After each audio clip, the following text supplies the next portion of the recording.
After the show, make sure to check out BubbaArmyHQ.com. It's all things Bubba 24/7. And now back to the BRN. Previously on the Bubba the Love Sponge show. Who would have ever thought that I could think of something that cool? Granted, a blind hog will find an acorn every once in a while. Or a blind squirrel. No, it's called a blind hog as well. That's what my dad always said when I was growing up. I didn't know hogs ate acorns. They do. Your dad was a jackass. I think hogs eat about anything, don't they, Brent? Except for nuts and acorns. Nut doesn't fall far from the tree. You are listening to the Bubba the Love Sponge show. AMJ, we're talking to you. It must be burning you up inside that you're no longer Arbitron rated number one. I'm so sorry, baby. Did you know that no one likes you? Yeah, that's right. Even the members of your staff and your coworkers can't stand you. And just as I expected. People are tired of your demands and hissy fits when you don't get your way. Everyone is on to you. You're a fake, a phony, a fraud. Thankfully, Bubba has put an end to your so-called morning domination. Oh, Lex and Terry, don't worry. We haven't forgotten about you. But since your show sucks so bad, we didn't want to waste that much time on the beggars and hangers-on that you are. It's go time. Welcome to the Arbitron rated number one, Bubba the Love Sponge show. Bubba the Love Sponge show, Rock 105, Jacksonville, 102.5, The Bone, Tampa. If we do back-to-back shows on Friday, the Friday situation is we do 6 to 10 local heard in Tampa and Jacksonville, and then we do the satellite deal from 10 till 2, just a special arrangement that we contractually obligated ourselves with the satellite situation, so we're continuing to do that at least until the end of the year. So Friday's a little bit of a special situation. The only bad thing about Friday is we can't take the satellite show. I'm sorry, we can't take the regular show. This show here you're hearing, we can't take this long, unfortunately, because what I'm getting at is, I swear to God, Brent, if I was to cover all, did you see my talk about? You know how I put little notes on my talk about sheet? Let me see it. Look at this. You can't fit another You cannot letter fit on another. there. You cannot fit another word on there. No, not one more. Not a letter. Not I one even more got stuff character. on the back. Look. Oh my God. It, I could Spice. I swear to God, this could almost be like a Bubba Lewis telethon show today. If I was to cover everything you guys have given me, which, by the way, the producers, all too often, Manson and Ned and I, who I don't know how you would. Well, I guess I'm the host, and you guys are, parody and bit. They got to produce bits. Producers, but Glad you got time for bits. by the way, Ned, a great element of offering yesterday with your Rays song. I can't even go through all the emails that I got. People saying I was so proud to listen to your show. It just it was a sense of, a sense of togetherness, and it's just awesome. So Ned, you to be commended for your Rays song yesterday. Thank you. And Spice and Brent, you guys are to be commended by putting together just unbelievable content for today. Thank you, sir. Spice has been working on this one particular situation for about 2 or 3 days. In fact, Brent, when we went to the Clem Gym yesterday, Spice did 45 minutes. 60. 45 of which I saw. Yeah. On the phone the entire time. Trying to do pre-core and negotiate or discuss this one particular thing he'd been nurturing for the couple days as he got it handled. So Excellent. we are high atop the watchtower today, dropping all kinds of bombs. And if you're gonna start lawsuits with us and try to cause us pain, be careful who you mess with, my friend, because we don't basically have very many rules, and we are relentless. And, you may bring a 9mm or a 25 caliber or a BB gun to our fight. We're bringing cannons, my friend. Cannons and 50 cals. That's what we use. With nuclear warheads. The bottom line is it's going to get real interesting today. I don't want to necessarily tip my hand as to what I have, but I will tell you this. That, in the quasi-Bubba MJ radio war, which I have considered a radio war, I came into this market, our show collectively came into this market in January, I think January 8th of this year, and we quickly shot to number one. And the number one guy was MJ Kelly on 93.3 FLZ, little punk puss. I had to work with that little dick for a long time over there at the Clear Channel building. Was always told that I could never express my true or our true opinions about him. We'd get little jabs in every once in a while, and he, Spice, how many times did he quit while we were over there, just based on us poking a little bit of fun at him. Like probably 6 or 7, and then Yeah. he could run to the office every day and complain to the management. They're picking on me. And I'm not sticking. Please, nobody in this room, Manson, nobody think that I am sticking up for Dan DiLoretto, because I'm not. But we did put him and David Reinhardt in some pretty awkward situations because they had to juggle the number 1 and 2 guys respectfully and try to keep both of them happy. Yep, those are the breaks. Oh yeah, well, they were the breaks. Wow, I got the number 1 and 2 guys. Yeah. Meanwhile, you know what a good manager would have done back in the day? Honest to God, a good manager would have sat us both down in the same room and said, "You guys are being counterproductive. You know what? Let me tell you what your two shows represent dollar-wise with this company. Let me also explain what I pay you two guys, and let me explain that by bickering and by MJ you having to do a breast contest during Bubba has been doing the 12 boobs of Christmas now for 10 years, and now you have to do one." Remember my last contract, Spice, stated that I could do the boob giveaway during the Christmas time like I always has had. Yep. And he had to move his to the springtime, which was more pro-company because you were able to distance the two contests and not, why would you want 2 of those type of contests during the same time of year? You're just splitting your audience. If you're trying to get a few extra girls on my behalf, I'm going to take those women away from FLZ. If FLZ is trying to continue to solidify their girl deal, why not do it during the spring book when we're not doing it? One would think. You mean actually being a strong manager? That's what you would have done? Actually being a leader? Yeah, I would have been a leader. I would have been Bubba DiLoretto, or I don't have a bad word to say about Reinhardt. But what they did to him was wrong. Yeah, what they did to him, he got railroaded like we did. But anyway, make a long story short, I would have been Bubba DiLoretto, and I would have sat him down and said, "Fellas, this ain't happening on my tab. And if I need to invoke or have somebody higher than what I'll bring them. You two are going to shut up." Well, anyway, make a long story short, we were never allowed to fight back the way we should have been. So we come here in January, and obviously we work for Cox Communications. And I tell the Cox forefathers, "Hey, listen, man, I'm going to look like I got arrested last night. Look." You're thinner than that guy. I told the Cox people, "Hey, listen, this is the way I roll. This is the way I do things. I don't ever not speak my mind, for the most part. And I want to take shots at this little punk. Most importantly, because he's number 1 and he needs to be dethroned."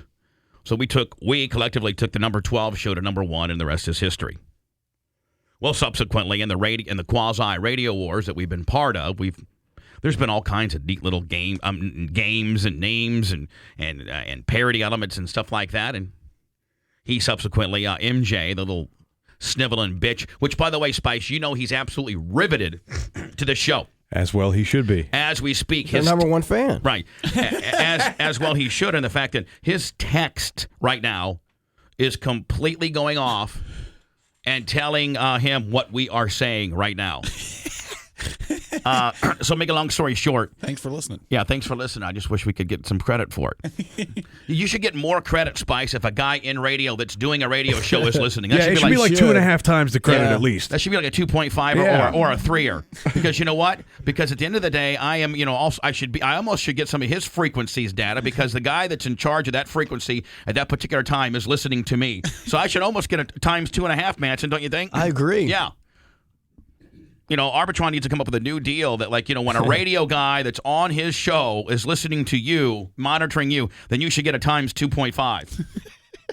Higher than if a black guy's listening and a little bit higher if a Mexican's listening. Right there, baby. Because they know it's good. Yeah. So he is obsessed with us, and we got some good stuff for him today. We really, really do. This will drive him over the mountain.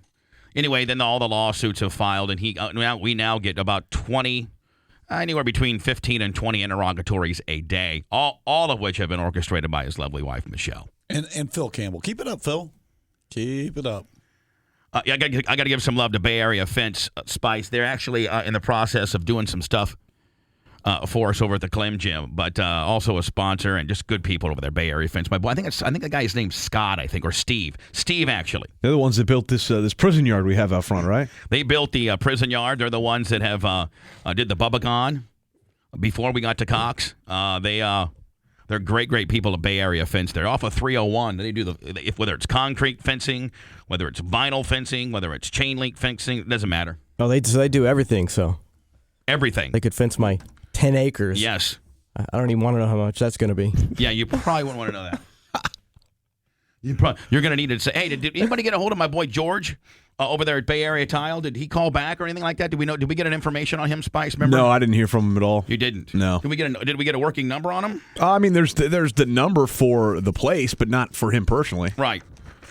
Well, give that number to me off air today, and so that I can call over there and see if he's still part of the deal. He was either the owner or the general manager, or something like that. So anyway, today I just got some unbelievable stuff for you, dropping bombs, my friend. Also today, Yaya is coming in for a little lunch. Of course, that's courtesy of my good friend and my neighbor, actually, Neil, from clips4sale.com. Clips4sale.com. Not that I'm going to get too heavily into tell you what that's all about, but if you are like Ned and Spice loves looking at internet porn, you might want to stumble up on that. It's my saving grace. What, Clips for Sale? Yeah, and just internet porn in general. It's the only thing that keeps me sane. Can I know that there's a lot of people probably listening to the show right now that are going to find this very odd, but just to show you how fair we are and that we just say it like it is, regardless of, if it's the politically correct thing or not, I have to give a modern-day timble to the ass-kicking Republicans right now. Yep. That are basically saying no way to this bailout, because I'm going to be honest with you. Although I am, I'm voting Republican in the Pinellas County Sheriff's race.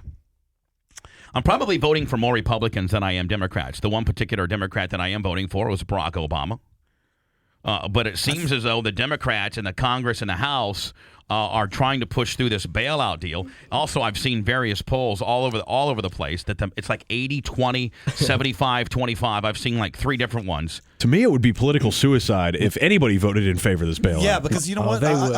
The American public does not want. No, I've seen 75-25 no, and I've seen 80-20. The American public wants this bailout. You know what? The bailout stats go right along the lines of Bush's approval. Yeah. I mean, it's about that. Yeah, because the Wall Street Republicans, the Bush crowd, the neocons want it to go through, but the populist Republicans, the true conservatives, and the Democrats want it to go through. And the reason why I think the Democrats want it to go through is because they are just as much, the House and the Senate Democrats, the current Capitol Hill Democrats right now are just as much to blame for this as our president. For sure. So it's all a big, they've all come together. and Bill Clinton's part of it too. So let me give a modern day timble to the Republicans right now in the Capitol that are not going for this and have really, really, really flipped out. Stand by.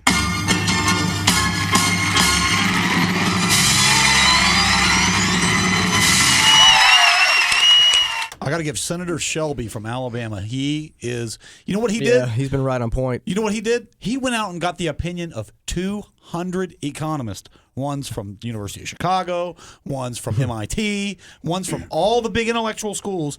And then he went on the news and said, I've got the opinion right here of 200 economists that says this bailout will not work. I'm totally against it. That's what I want to know. Why isn't that all over the news? Is the economist saying that what a bad idea this is? Yeah, you don't 200 hear of them. anything. It's just, somebody who would know. Yeah, you don't hear not some congressman or some senator that's either was a former lawyer or whatever. A guy who does this sort of thing. All you hear is hype, and we got to do it. There's got to be a bailout. Why? Tell me why. Senator Shelby from Tennessee, Bob Corker from Senator Shelby from Alabama, Bob Corker from Tennessee, Senator Bunning from Kentucky.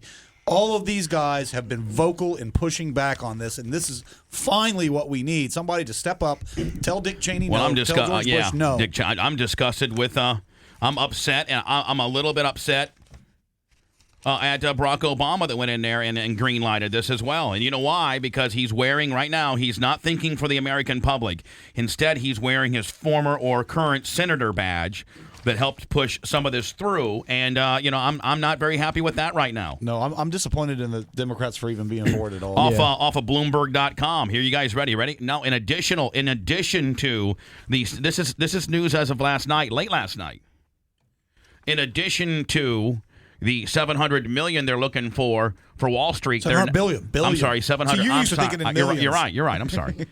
Now this is up and beyond. This is a new report that came out last night that said not only do we need $700 billion for whatever, we need now the FDIC. That insures your savings accounts, insures up to $100,000 of anything you have in the bank. Yep. It now is going to probably need $150 billion. Oh my gosh. As more banks fail and as there is a mass withdrawal. WAMU went down last night. WAMU, yeah. So now, hold on. Headlines from Bloomberg.com state FDIC needs $150 billion in addition to the $700 billion to bail them out. So you're just going to print more money to give to people when they can't get their money. But the money's going to be worthless when you just keep printing hundreds and hundreds of billions of dollars. And that ass-kicking Bubba Army that called under protection that gave us the credit default swap. That guy was the best ever in the whole world. He's got it nailed. That's why WAMU went down last night. That's why AIG went down, and there's more going down. So anyway, yeah, it's bad, and worse. Worse than you can imagine. But a bailout is not the way to go. You gotta, again, FDIC. You gotta pull yourself up by your bootstraps. Tighten your belt. Nobody wants to hear that. FDIC needs $150 billion because there has been a mass run. I'm not suggesting this because I don't want a big Bubba Army run on the banks, but I mean you'd be better served to go get your money out of the bank and put it in and bury it. At least K5. you know. K5 till we do it. K5. At least you know. Do that tomorrow after we do it. Full Richard Fabrizi and Keith Knopsbich style. Bury it because lest your buddy finding your treasure map, nobody's going to take it and you ain't going to lose it. Now, I got an email from a bunch of the Bubba Army because we did the Indiana letter to our congressman. Has that been working? Oh, it has been working, but I got an email out of Indiana saying, "Hey, can you write a letter that we can send to our senators and congressmen saying we're against this bailout?" Yeah. On BTLS.com Sure. that they can cut and paste. Yeah, yes, we please. need that. Will you do that for me? Yeah, I'll do that for you. I just want to make sure that it's okay. Absolutely. No, absolutely. One of those big. Now, don't take my Indiana letter down. No, not take it down. But one of those Brent Hatley Heydrich type Stalin letters that you write. Could you do that for me? Yeah, I can do that. And finally, before I go to words, because I got to really be on time today, man. I'm just shot out of a cannon. Spice, I took my pure caffeine pill today. Can you tell? Wait, pure caffeine? Pure. Hold on. I told you I was onto a new gimmick. Yeah, but you weren't going to tell us what it was. I'm going to tell you what it is. Okay. My buddy Kelly from ProSource, they make these pills. It's called Extreme Pure Caffeine. Yeah, he sent me a bottle of them. I've been scared to take one. Now, do you crash? Why aren't you passing them out? Caffeine. I got this new great thing and it works really well, but I'm not going to give you guys any. I'm not going to tell you what it is. Because I wanted to have a little more energy than you guys. And He's got to win in the energy battle. Thanks. Yeah, everything's a competition with you. I'm the host, my friend. I'm the most wide awake here.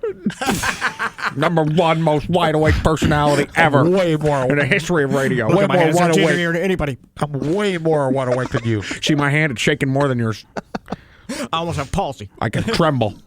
Call me Bubbarino. I can shake your booty. Now, hang on. Now, the rap with caffeine, am I right? Is where you take it spikes, and then you crash. I'm trying to dial it in now. So I'm trying to get that dialed in factor as what time I can take it now. About I don't know.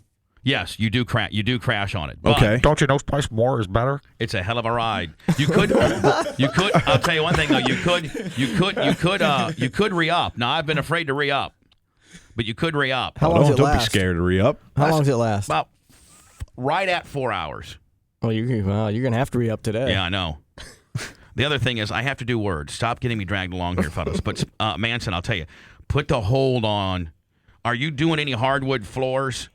In your new room addition. Yeah. You are. Brent, I know you got some hardwood floor parameters. Here's the deal. Lori Latimer, the sales rep, the owner of Lumber Liquidators, Tom is a good friend of mine from the old satellite stuff. He's great.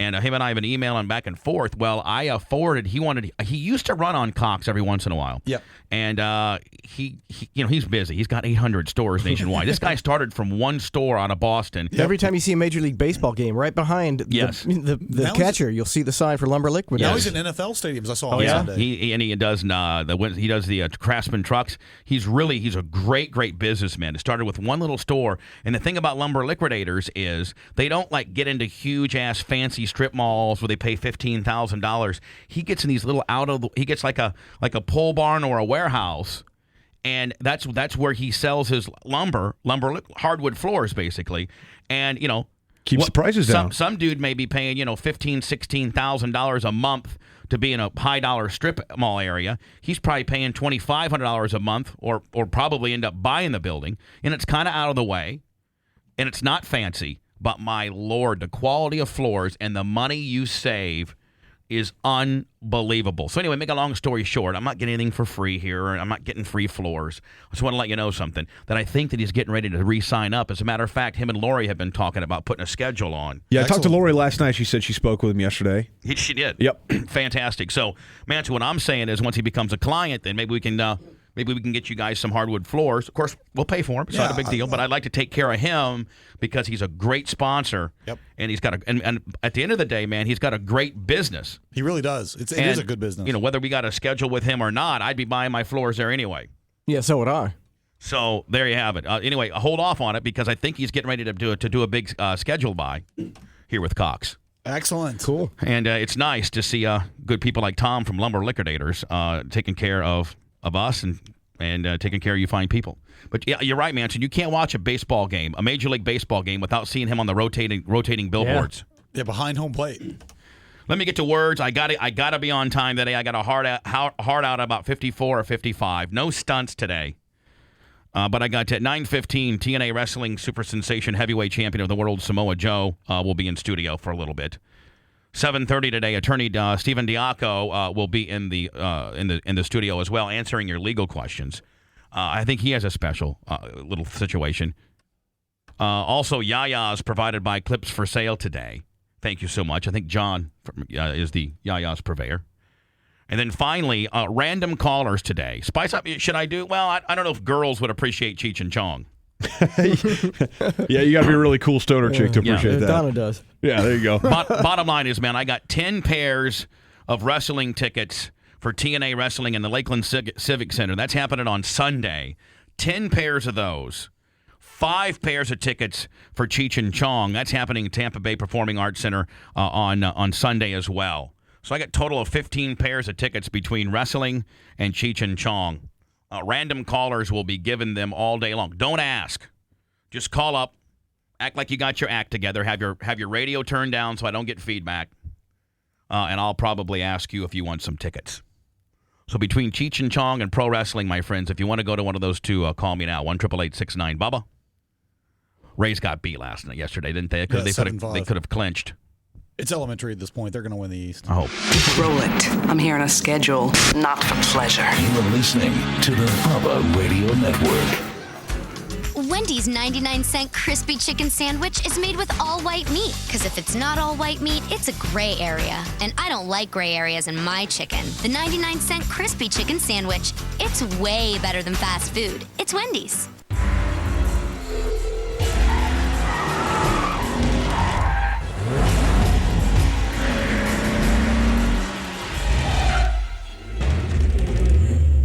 Tame the road. Hand-cooked tires. Reno 911 Season 5 on DVD, uncensored. You'll never believe what our cameras caught. And it's all exposed on DVD. Whoa! Can't sell it on the straight, sister. Reno 911 Season 5. Buy it today.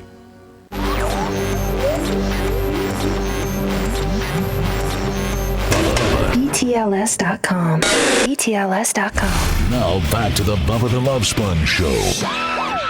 Previously on the Bubba the Love Sponge Show. How bad is it, buddy? Horrible. Real. They ended up taking out all 4. Yeah, you told me that last night. I said that. I told the listeners that they got in there and then I talked to you last night. Yeah, I talked to you last night at 8:00, and I wanted to make sure that somebody was there for you. And you said did your mom spend the night? No, there's only so much I can take of her. Do you want me to send Heather over? Yes.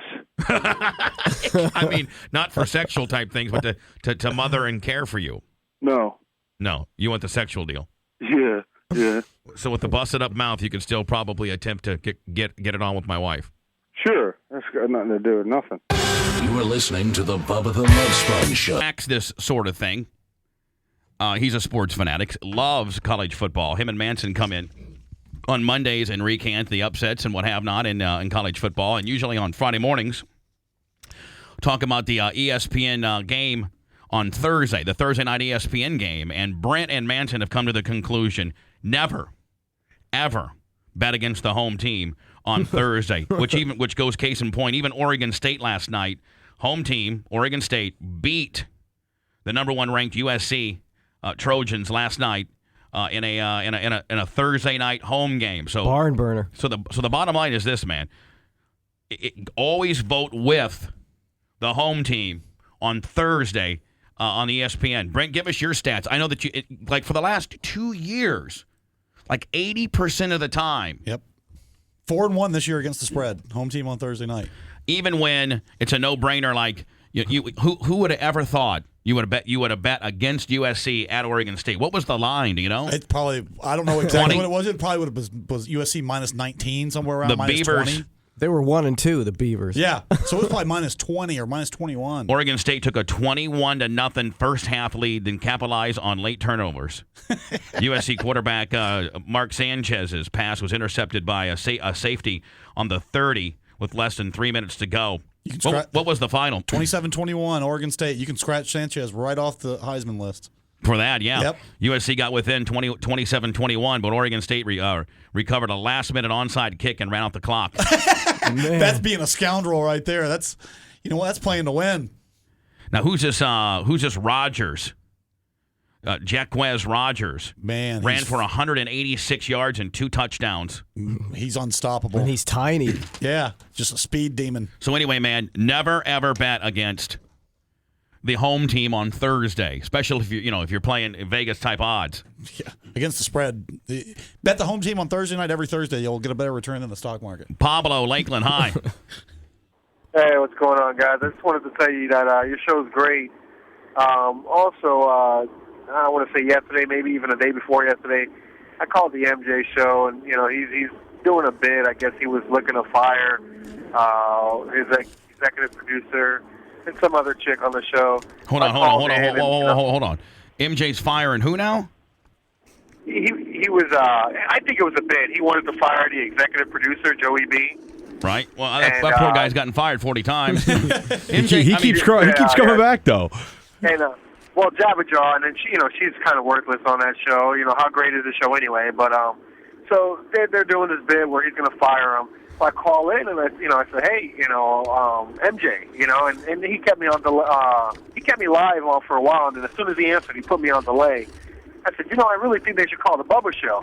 So then he turns it off and says, oh man, I think your cell phone's going bad, So he kind of blew me off, like your name couldn't even go on the air at all, No. Oh yeah, he dumped that call. I've heard about that. Were you live? Were you live? I mean, were you live and then he dumped you? Well, no. He put me on delay at the last second. Like as soon as he answered the phone, it went to delay just a couple seconds earlier. But before that, I was listening to it live, and I kept on checking the radio. And I said, man, this guy still has me live. He's going to screw himself here, I'm going to make sure everybody hears Bubba's name. And at the last second, he put me on delay. I was like, man. So. There's all kinds of firings going over there. I can't decipher it, nor do I care. Hey, do you want some? Hey, you live in Lakeland, man. You want to go to the wrestling show, or you want to go to Cheech and Chong? Oh, wrestling would be great, Bubba. I appreciate it. You guys have a great morning. No problem. And also, I'm going to be driving out of the area, and I won't be able to hear the show. So can I just stay on hold for a while? Yeah. Tell the phone screener what you want, but I'll put you on hold, and he'll get you information to send you to the wrestling show at Lakeland, TNA show. So this Sunday, Samoa Joe will be in the studio later today, but I'll put you on hold and get you some of those tickets. Cool. Thank you. Thank you, buddy. Line 5. Pantera, the brain surgeon, and the bottom line is I think he wants to hold for a while because he's driving out of the area and he can't listen to the show. I'm over here doing arts and crafts. Brent. I see you're cutting paper and I am moving cutting stuff around. I am cutting paper. Spice, I had this interesting situation. There was a pretty decent looking chick that emailed us and included. It looks like she's got huge knockers. I mean, huge knocks. That's a bonus. And her name is it says, first of all, sorry for the small font, Lana. And I don't know if we have to run this through Cox or how we're going to do it. So I want to give it to you now so that we can start going on. But I want to bring this girl in here. Here's the bottom line. Brent, I want you to try to read that font. No way. I mean, come on. You're going to have to turn the lights up. I can't see There's nothing. no way you can read that. My God. Okay, hold on. I'm a 31-year-old female and a huge Tampa Bay Rays fan. I have locked in my season tickets during the playoffs. Actually, I got 8 seats that I locked in a few weeks ago. Wow, that's huge. Not only that, Spice, she must be a high roller, too. Yeah. I don't think I do think that I possibly may be the only girl who actually wakes up to Sports Center in the morning and then flips over to you on my way home.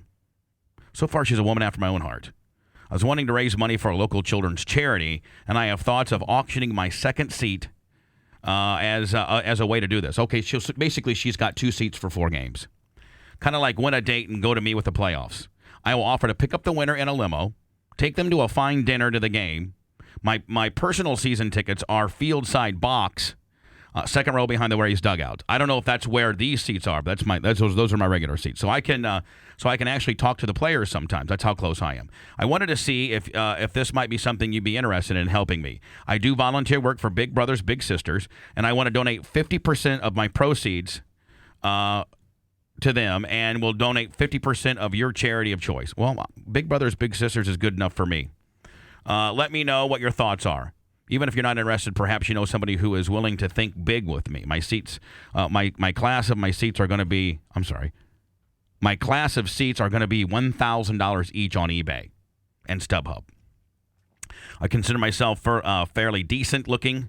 My reputation is extremely important. Therefore, we must do this very tastefully. I've included pictures of myself.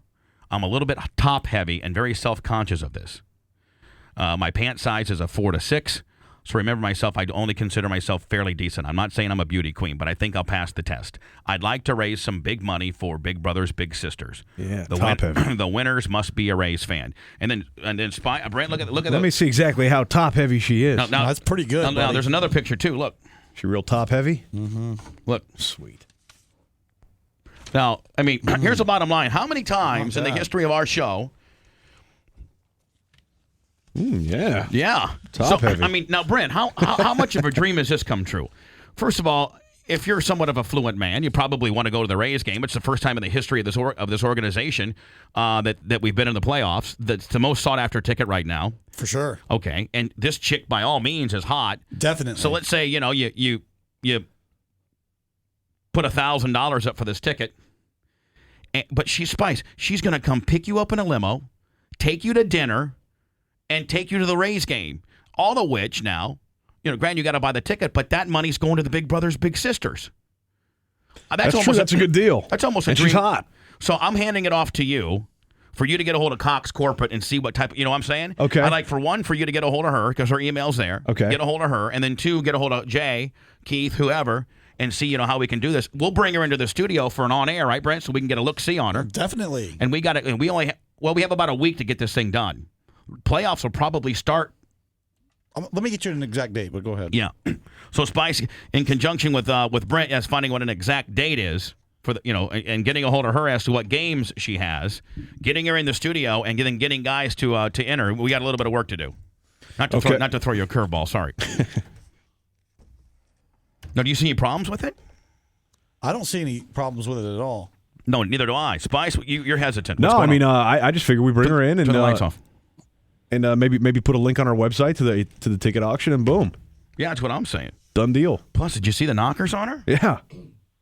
And, of course, in the interview process, I'll make sure the guys, are taken care of. We check out her knockers.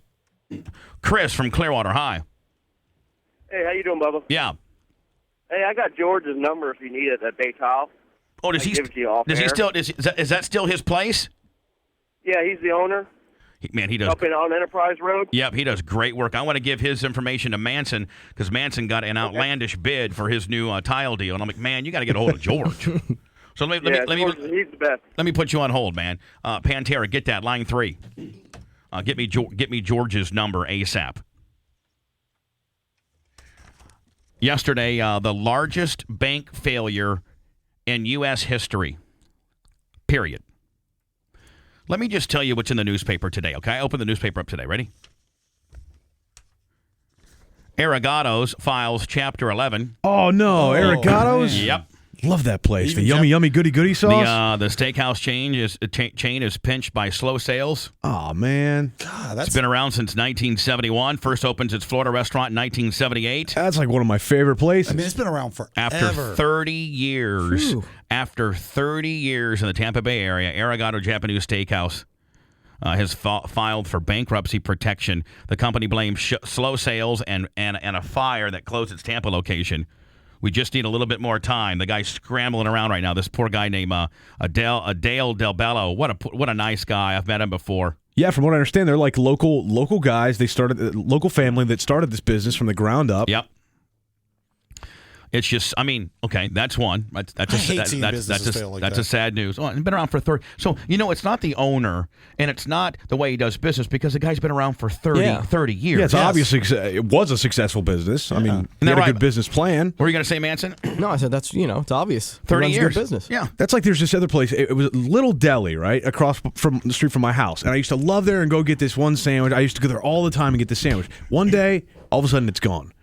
And it's like, what happened? Like, I thought it was doing well, and then, boom, they're just gone. Well, now you understand why I need $700 billion immediately to give to Wall Street fat cats. In my neighborhood, immediately. I got Arabs. So much for helping out small business owners. I got Arabs shutting down gas stations, so that there's a huge right. problem. That's a direct funnel. That's a direct funnel of money to Bin Laden. So I mean, Bin Laden's not happy about this. Even Bin Laden's pockets are hurting. Pass this bailout. Immediate $700 billion. I need the money.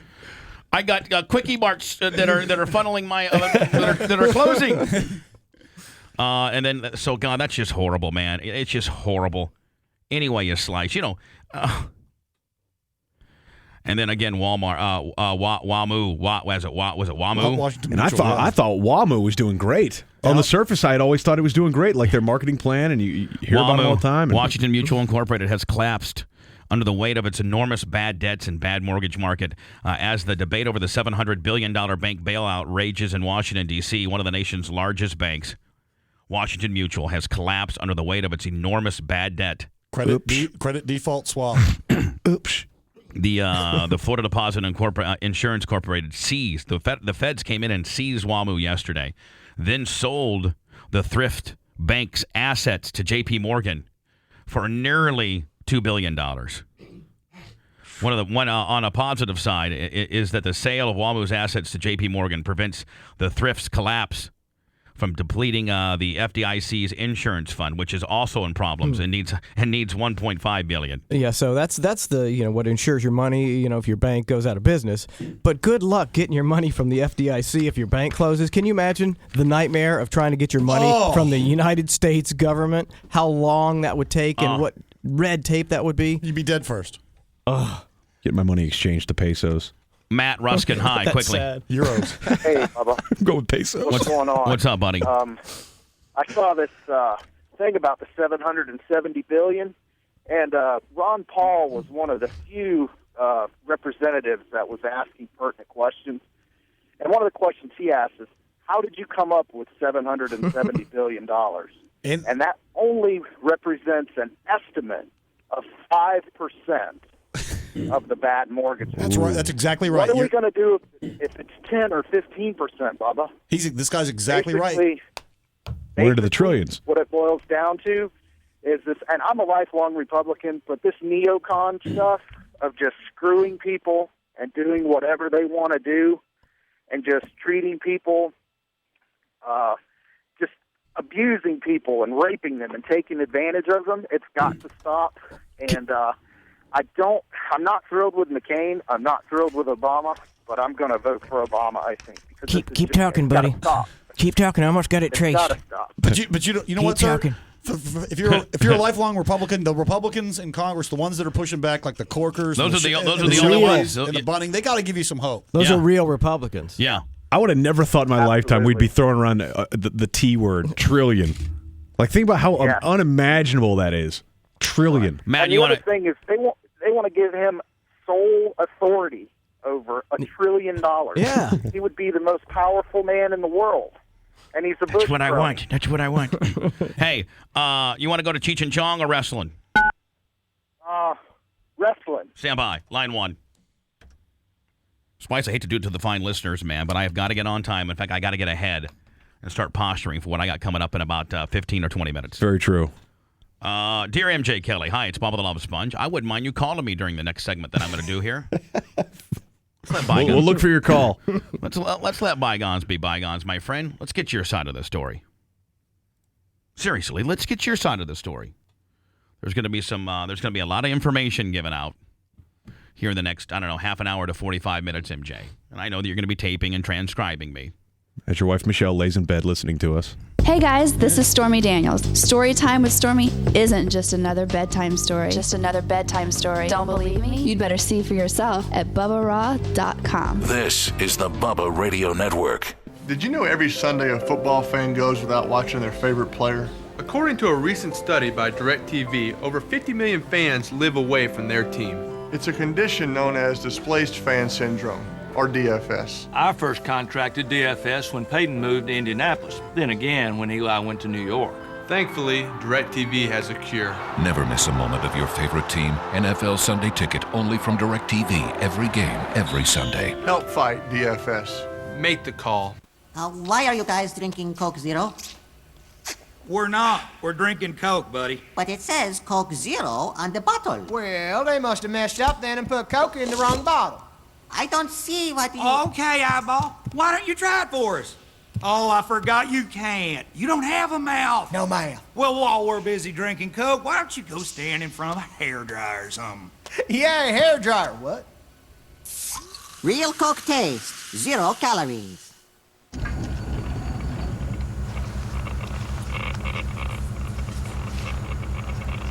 What are you doing? Somebody left these new Starburst gummy bursts in here. They have this juicy burst inside. Watch this.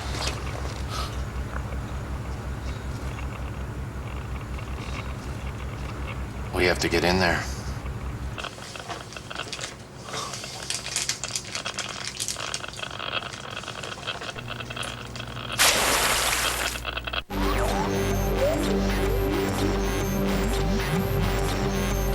Shirts, stickers, CDs, and a black man to pack it all. I'll let you boy. We're talking about BubbaArmy.com. Now, more of the Bubba the Love Sponge Show.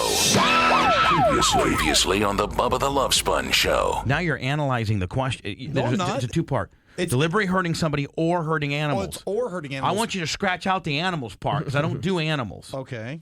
I hurt people. Okay, yeah. So I scratched out the animals part. And then put often. Okay. 2. I love hitting people. Yes. I walk around here and screw with people all day. I think it's fun. Obviously, that's a problem. Is the inner scuttlebutt around here? It's like, oh, God, here comes somebody who's going to hit me. Yeah. Yes. Well, I always clench up my butt cheeks because you like to band at me, which is weird. Ned loosens his when I walk by. Please, Hold on. please Give me a minute. If you're listening to this show for the very first time and you've not grown up with us, you got to think I'm a real weirdo. Seriously, when really I'm a normal guy. You are listening to the Bubba the Love Sponge Show.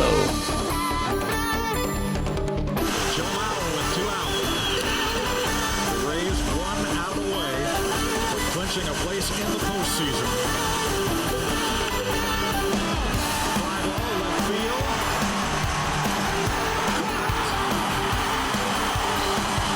Bottom fishes no more. The Rays are going to the playoffs. BJ Upton, center field, Gabe Gross and Jamie Fields, Hensky, Howell, Big Thick Johnny Gomes, Carl Crawford and Joe Madden, Percival and Edwin Jackson. Come on out and cheer for the Rays winning in the dome. Oh, drive back into deep left field and gone. Home run for Evan Longoria. Lots of wins, but not too cocky. Love that little tiny Yaki drop devil from their name. Now they're winning all their games. Zobrist, Bradford baseball, New York Yankees and Rays brawl. Miracle turnaround, first place we will claim. Tampa Bay Rays on fire. 3-1 and a high fly ball. Back into left. Down near the corner. It is gone. I got a major score of an interview that's happening here in about 15 or 20 minutes. Spice, I got to thank you and the fine people that all put this together. Oh, it was my pleasure, and I truly mean that. It was my pleasure. Well, I actually got to thank the person that we're interviewing as well. Yeah. And I'll get into that once that person comes in here. But it's great. It's great.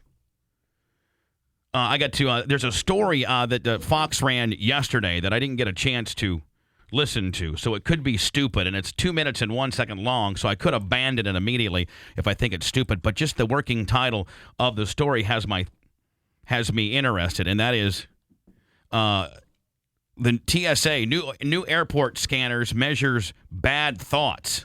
What? Yeah. Why isn't it better, Governor Palin, to spend That ain't it. Speaking of bad thoughts. Speaking of bad thoughts, my friend. Hold on. I think thoughts. Yeah, no thoughts. Boy, by the way, a ton of emails with regards to her. People saying, "Hey, listen, I had you all wrong, my friend. We think that you're a dick, that you weren't being fair. But after having watched the Katie Couric interview, I'm a Republican that is appalled and absolutely my intelligence is insulted by the RNC by propping up this trophy candidate." You are about to see Homeland Security's new tool to keep you safe. It is a giant scanning machine you walk through while sensors read your body. The findings show if you're a criminal or a terrorist. No. Oh, come on. Come on. How is that possible? Hold on. Just like the eye scanning technology. Fox's David Martin shows us how it would work. You know what? I often think that the government uses various things just to be able to extort more money out of people. Like, somebody's probably in on the VIG with the people that make this machinery. Oh, they absolutely. Come on. Are you attempting to smuggle an explosive device? Oh. Obviously, this mobile screening lab might fit at the airport, but Homeland Security officials see it useful anywhere large crowds gather. A stadium, for example. I've seen it on TV before. They've been talking about it on 60 Minutes and that, so this is the first time I've heard of it, and I think it's a good idea. I think it's a terrible idea. I think we should be able to use our passport or whatnot, and I think the system we have in place is fine already. That guy's going to Thailand looking for boys. Yeah. I promise you that. So far, the feds say this scanning technology is hitting home runs in the testing phase. Some call it an X-ray for bad intentions. Sensors read the body for nonverbal cues that predict harmful behavior. Are you kidding me? No.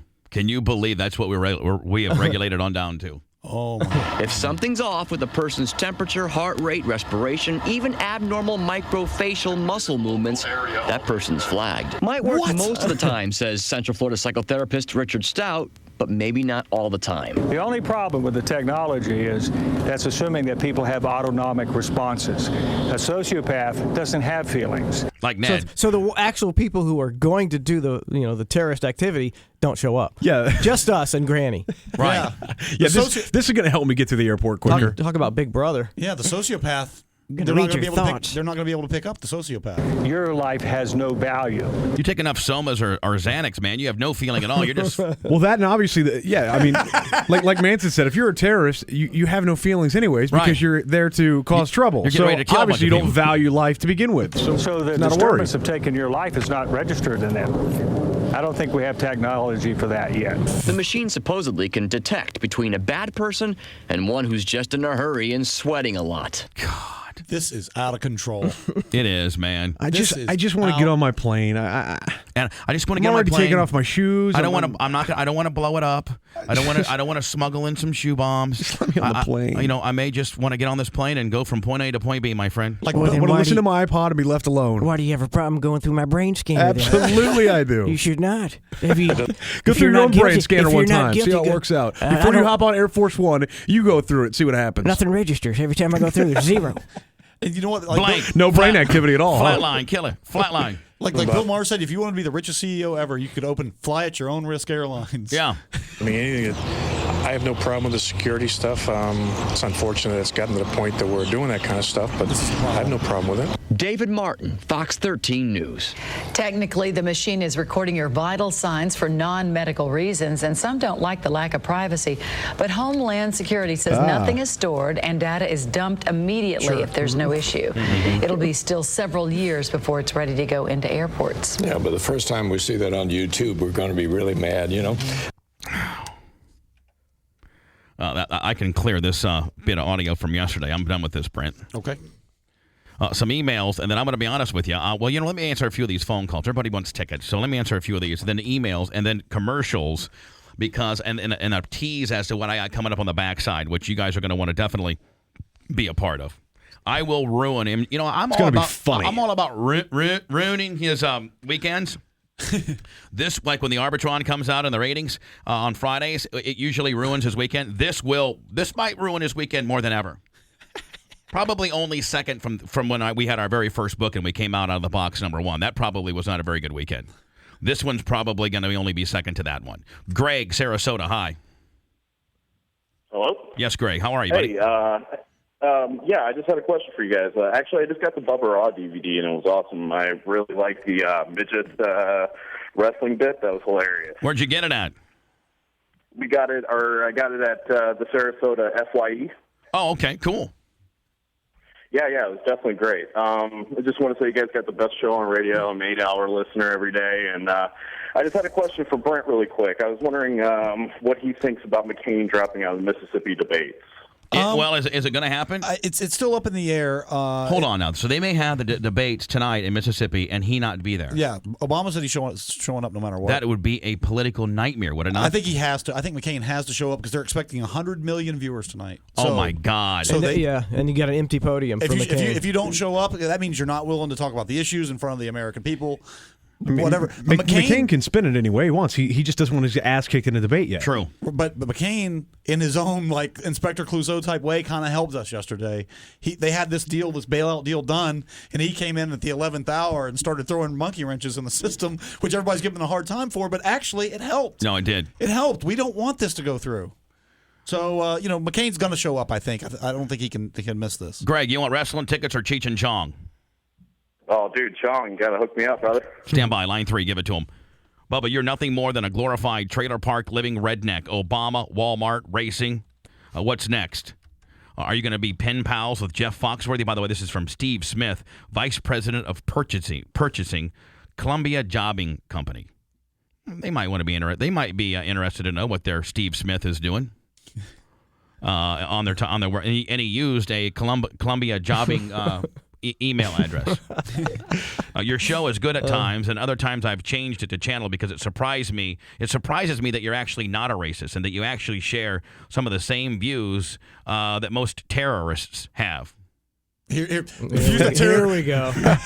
Terror.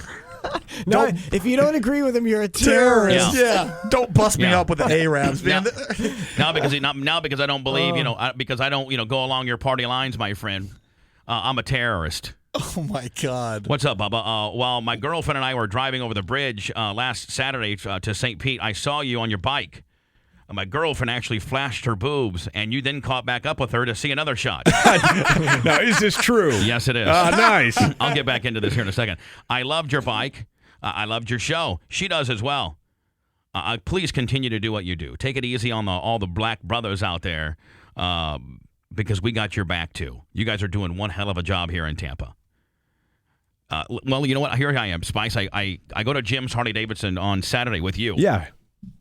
Then I swing on by Hatley's place, talk to him for about half an hour, say hi to him, see what he's got going on, just because I'm in the area. By the way, I didn't mean to just roll up on you. That's okay. Brent was getting out of the shower. And then I'm on my Harley. I'm like, you know what? I'm going to go over. So I went over here then to the Bubba Radio Network and met with my agent for a couple hours, talking about what we got going on in the other situation. And then I went over to the Clem Gym. I had a nice afternoon all by myself, man. I didn't answer. Rolling around. No cell phones. Relaxing on the bike, driving around. Relaxing on the bike. No cell phones. No nothing. That's a nice day. It was, man. And I really got some good. I was shot out of a cannon. I had so many thoughts. So I'm coming back home. It's the Rays. The Rays had an afternoon. It's when they clinched the playoffs that last Saturday. Yep. So I wanted to get back through 275 over by the Trop before it let out because I was getting close. So I'm driving my Harley, my Jim's Bubba Glide, and I see this I don't know, it was an Acura or something. I think it was an Acura, nice car, and there's this hot girl, and I'm on the right-hand lane, and there's this and the girl and this guy are in the middle lane on Howard Franklin. Well, they're kind of cat and mousing me and stuff. I'm just paying attention. Well, we get over by 54th Avenue North. We're headed that way, south on 275. All of a sudden, she comes. The car pulls right beside me, and he obviously didn't slow down because he's right with me. You can tell when a car's pacing you. And I look on the left-hand side, and Spice, she was beautiful. She just lifts her tops up and puts it right against the glass. I give him the thumbs up because it was awesome. Give him a thumbs up. Hey! You like the Fonz. What am I supposed to do? I'm on my motorcycle. No, I got you. Thumbs up. Thumbs up. Hey. So then they kind of speed up a little bit, Brent. And I was like, I wonder if I could get one more shot of there. So I dropped her down. I dropped her down a gear, grabbed a gear, got up there, got beside him, and another big one. That time with a shake. It's like, wow, it's hot. and her boyfriend, who's this dude, was giving me the thumbs up as well, I guess. Hey! Hey! Hey! You guys are pure dicks. Finally, these photos were taken yesterday morning at 8:45 at the Wellness Center at Morton Platt Hospital. Please do not use my name. I work there. As you can see, Barack Obama came in and worked out at the Wellness Center. Well, anyway, I was there with my camera, my cell phone camera. As he left, he was shaking hands with a small crowd. I took his hand as he shook my hand, and I said, "Please don't forget the Bubba factor." He probably doesn't know what I was talking about. But turn the lights up. Wait, What is this crazy cracker talking Wait, you about? see this, Brent? Wait, you see this? You can see that he's walking out with his iPod. Reggie, get me out of here. Look at this. That is, yeah. Look at both pictures. Now look at that is, and that kicks ass. Let's see this thing. Reggie, get me out of here. Now, Crazy Cracker's talking about the Bubba factor. Hey, he worked up a good sweat. That's what I was just getting ready to say. I want a candidate, man, that can go in there, Clem Jim style, and work up a good sweat. You don't see McCain doing that. Does anybody believe McCain on Sunday on 60 Minutes that he's really climbing up those steep rocks? Yeah. Does anybody believe He couldn't even walk downhill at the 9/11 tribute. I know. Much less uphill on a mountain with no trail? Yeah. He's like, well, I crossed this creek rather easily, I might add, and then I scale that rock mountain up there every day, and I think. I looked at that thing and I was like, I couldn't scale that thing. Are you crazy? Dear Bubba, I was livid when I heard your show this morning with regards to your brass telling you to possibly tone down your personal views. I sent an email below to the management of 1025. Also, I'm a state of Florida certified electrician contractor if you ever need any electrical work. Sincerely, Don Burris. Thank you, Don. I do. I've got a guy that emailed me that's got $5,000 worth of electrical work he needs done. Really? Like for an individual electrician. Well, get a hold of either Cato or him. I've been listening to your show as a group since your days at 98 Rock. I've been familiar with Bubba's show since the days of the Power Pig. You could say that I grew up listening to Bubba. I don't listen to the radio at all unless I'm listening to your show in the morning. I can say that you are 100% the only reason that I turn my radio on during the day. I wanted to express to the show and every person involved in it how important it is to me as an individual that there are people like you out there on the air cutting through the corporate trash and making informed, somewhat educated decisions about life in general. Please don't think that for 1 second you don't have the power to change things and make a difference. The fact that you're on the air makes a huge difference and shows value and respect from Cox that had the nads to bring you here. I respect you. I respect Cox for bringing you back, and I respect the fellows that work for you. You guys are the best. Thank you. Thank you, sir. Very nice.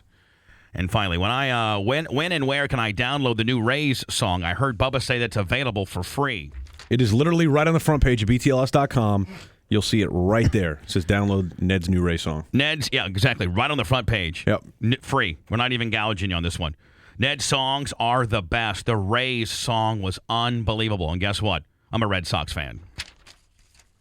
Sorry about your luck. I have to say, they're in too. I have to say for a long time, I did not like your show. Just not what I wanted to listen to in the morning. Nothing personal. But over the last few days, man, I've been tuning into your show because you're the only ones. It seems like your entire crew are the only ones that give a damn about what's going on. You've actually struck a nerve with me, and I have some more information for you as well. So why do we not learn from history? I'd like to bring up a few points. The central bank is evil. It issues money to us with debt already attached to it. There is no chance of ever paying it back. This is the primary reason the colony has declared independence from England. Not taxes, but the hidden tax of doing business with the Central Bank of England. Yes. The federal income tax is unconstitutional. Correct. It was meant as a temporary measure when it was conceived. By Woodrow Wilson. Thanks, buddy. More links that you should possibly read. Here you go, Ballard. Thank you. Woodrow Wilson did a lot of this to us. Thank you, Woodrow Wilson. And finally, just wanted to know, because I got to go to commercials, because I got a barn burner coming up next. Just wanted to know if you had seen the Sarah Palin-Katie Couric interview. If there is any doubt about voting for Barack Obama, she just solidified it by actually opening her mouth. No wonder they have kept her on a strict script. Very drawn out, rambled on answers, and sometimes forgetting completely what she was supposed to be saying. Anyways, take a look for yourself and your own judgment. Love the show. P.S. There's another reason other than the Bubba factor for Barack's lead in Tampa. I think we the listeners, analyze and take it to heart more than you know. Thank you, Port Charlotte. Thank you, Port Charlotte. For Spice, how would we get into? Brent, go ahead. I'm sorry. I was just going to say for Palin, it's better to be thought to be an idiot than open your mouth and remove all doubt. Spice, how would you posture our next situation? Well, basically, a caller earlier touched on it, but what has happened over in MJ's camp is the fact that hold on. Make sure MJ's got good levels on us. Oh, yeah. check. 1, 2. Check. Michelle, 1, 2. You listen while you got cucumbers over your eyes while you're laying in bed, marking out to us? All right, good deal. All right, so basically, MJ has fired one of his employees. Jabberjaw. Now, this is a girl who... she'd worked for him for a while, right? Like 3 years, I think she was at the station. Right. Now, I think she's from Wisconsin, too, is she From not? Wisconsin. She's 22 years old, all right? Go, Pat, go! She's 22 years old, and over the past year and a half, maybe even longer, he's done nothing but ridicule this girl for, 1, going to school, 2, trying to be a good person, 3, trying to get into the broadcast industry, and 4, being on that show, which is a god-awful hard enough job in itself. And all he does is ridicule this girl. Well, finally, she just simply takes a personal day, okay? Simple as that. Says, hey, I want to go to the Obama rally. I'm going to take a personal day, okay? She calls her boss, which her boss is the program director, Tommy Chuck, at 93.3 locally here. And she goes, hey, what do I need to do? What's the protocol? Talking about Jabberjaw. Right. What's the protocol to take a day off? Well, just get a hold of your immediate supervisor because you're part-timer, no big deal. Just get a hold of your supervisor. So she does, which her supervisor is Joey B., the executive producer over there. Right. Joey says, okay, cool, done deal. Well, then the next morning, she's not there because she's taking a personal day, obviously, and lo and behold, she gets fired for it. Now, she did everything she was supposed to do. Am I right? Yeah. Right. Your boss, your immediate... But first, notify me. Well, first and foremost, she went to the Obama rally, which obviously MJ wasn't too happy with that. Now, how can... continue on. I'm not going to... Go ahead. Well, 2... He's trying to spin it as the fact that she was this horrible employee that just up and left and didn't show up in one morning and blah, blah, blah. Well, 3, it becomes very interesting because the fact that after he fired her, I think he's realizing the mistake he made. But 4, she doesn't give a damn, and she hates his guts, and she's here to spill the beans. Oh, wow. And when I say beans, I mean, look, let's put it this way. This big...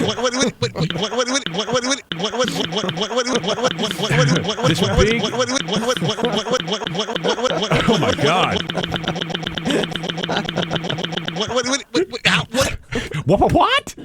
I gotta take the rest of the day off. I mean, every single one of his employees hates him. Remember the Home Alone deal when the little kid was running along going, ah!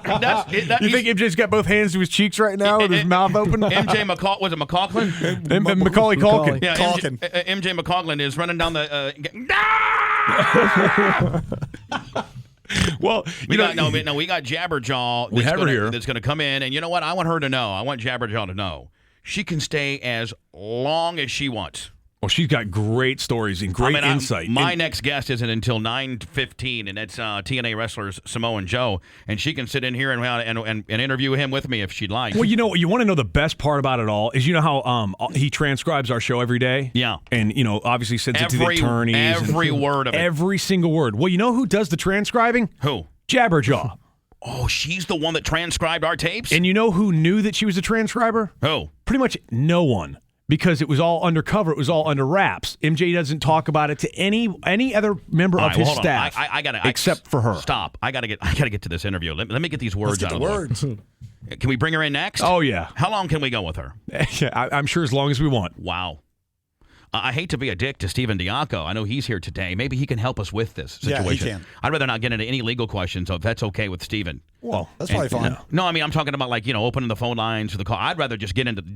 Maybe Steve can kind of represent us and help us ask questions. Yeah, there you go. Well, because the bottom line is this. Steven is the attorney on file. Him and his brother, Jay, and his partner, Rob Adams, they are the ones that are representing me in conjunction with Greg Herring verse MJ. MJ has filed this lawsuit against me. So it almost kind of makes sense. The girl that has transcribed all my tapes and knows everything is now happened to be here the same time that my attorney, Stephen Diaco, is here. And was fired for no reason at all. I wonder if that's illegal, if you can fire somebody based on, political value. In Florida, unfortunately, you can fire anybody for anything. What a narcissistic little dick. Girl takes a personal day off, asks for permission to do it, gets it. MJ finds out she went to the Obama rally and fires her. You know what? The people at Clear Channel, I think they've got an HR nightmare on their hands. In San Antonio may want to know about that. Yeah. Now, was she an employee of Clear Channel as well? Yes, she was. Well, there you go. You do have an HR nightmare. But MJ spins it as, she's an employee of mine. I supplement her income. Wait till we get into that as far as him supplementing her income. I'm going way too long. Let me get to words. I got her name's Jabberjaw, right? Yeah. She's been with them started out as an intern, right? Worked her way up. All right. Cool. Cold blue. You are listening to the Bubba Radio Network. My new computer started out fast, really fast, but now it's only kind of fast. Hold on, let me check my email. It's not loading. Let me try this again.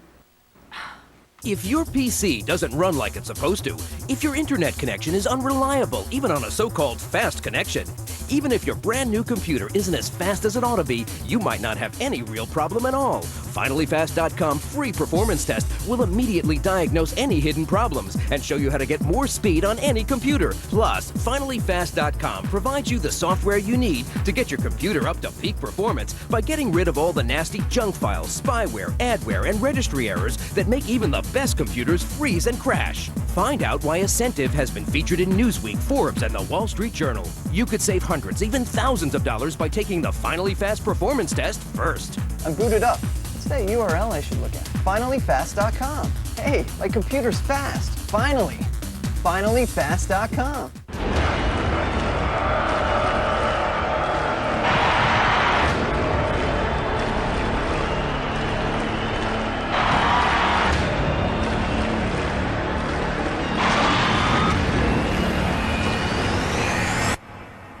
Listen up, Hulkamaniacs. I'm back, Jack. One of the greatest professional wrestlers of all time, Hulk Hogan, is coming back, ladies and gentlemen.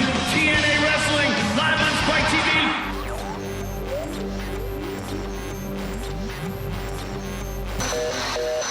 1-888-69 Bubba. Call the Sponge. 1-888-69 Bubba.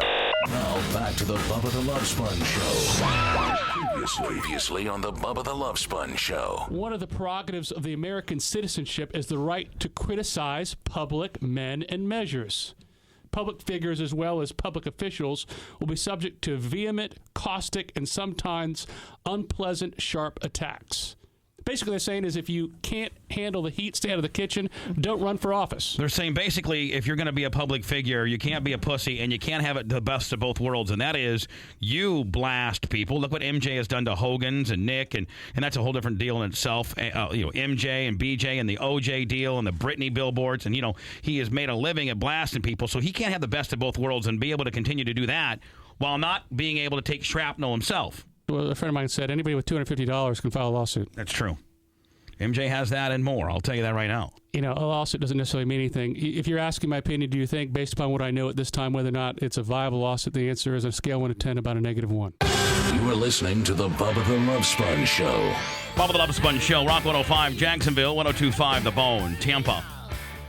Stephen Diaco in the studio. Stephen, how are you today? Doing well. How you doing, Bubba? We might have to kind of push back your segment here, maybe a little bit. I don't know how many legal questions we're going to get into because it just oddly enough, you are the attorney on record as to representing me with MJ, you and your firm, and Greg Herring representing me in the Todd Schnitt and Michelle Schnitt versus Bubba the Love Sponge, Bubba Radio Network, Cox Communications. They threw everything in the wind. Is that not? Steve, am I not correct on that? That is correct. And Brent Spice, can we get that mic sounds like crap. Does it suck? Okay, let's try yellow. Let's white. Let's switch to yellow. Okay, I'm switching over to yellow. See if this one sounds any better. Testing. A little bit better. We'll do it that one. Okay. And to your left, Steve, I don't know if you've met this girl or not. I think her name's Jabberjaw. Yes. Now, Jabberjaw, do you want to go by that name or do you want to go by your real name? Let's go by Jabberjaw for now. That's fine. Now, Jabberjaw, tell me a little bit about, how you first became an employee for MJ. I started as an intern in July of 2005, and I, just started coming in a couple days a week, and I worked my way up to a paid position eventually. And then that was within the Clear Channel world. So at the end of the day, they paid Clear. You were an employee of Clear Channel, right? And what now? Take me. God, I got so. I don't even know where to begin here. I got so much to talk about. And anybody, Spice, Manson, Brent, anybody, Steve, you as well, being a lawyer and being my attorney, and also being very close to what MJ is putting me through right now. Feel free to ask questions. Okay. So anyway, what happened? What happened over there? I thought everything was going real swell, and you guys are, the number 2 rated town, number 2, and you guys are going real well. He is the end-all, be-all over there, as you know. Oh, absolutely. They put all their eggs in his basket. What he says goes. He walks around there like he, is untouchable. So what happened? Well, Tuesday, I told all the crew, and they knew I was going to be out on Wednesday.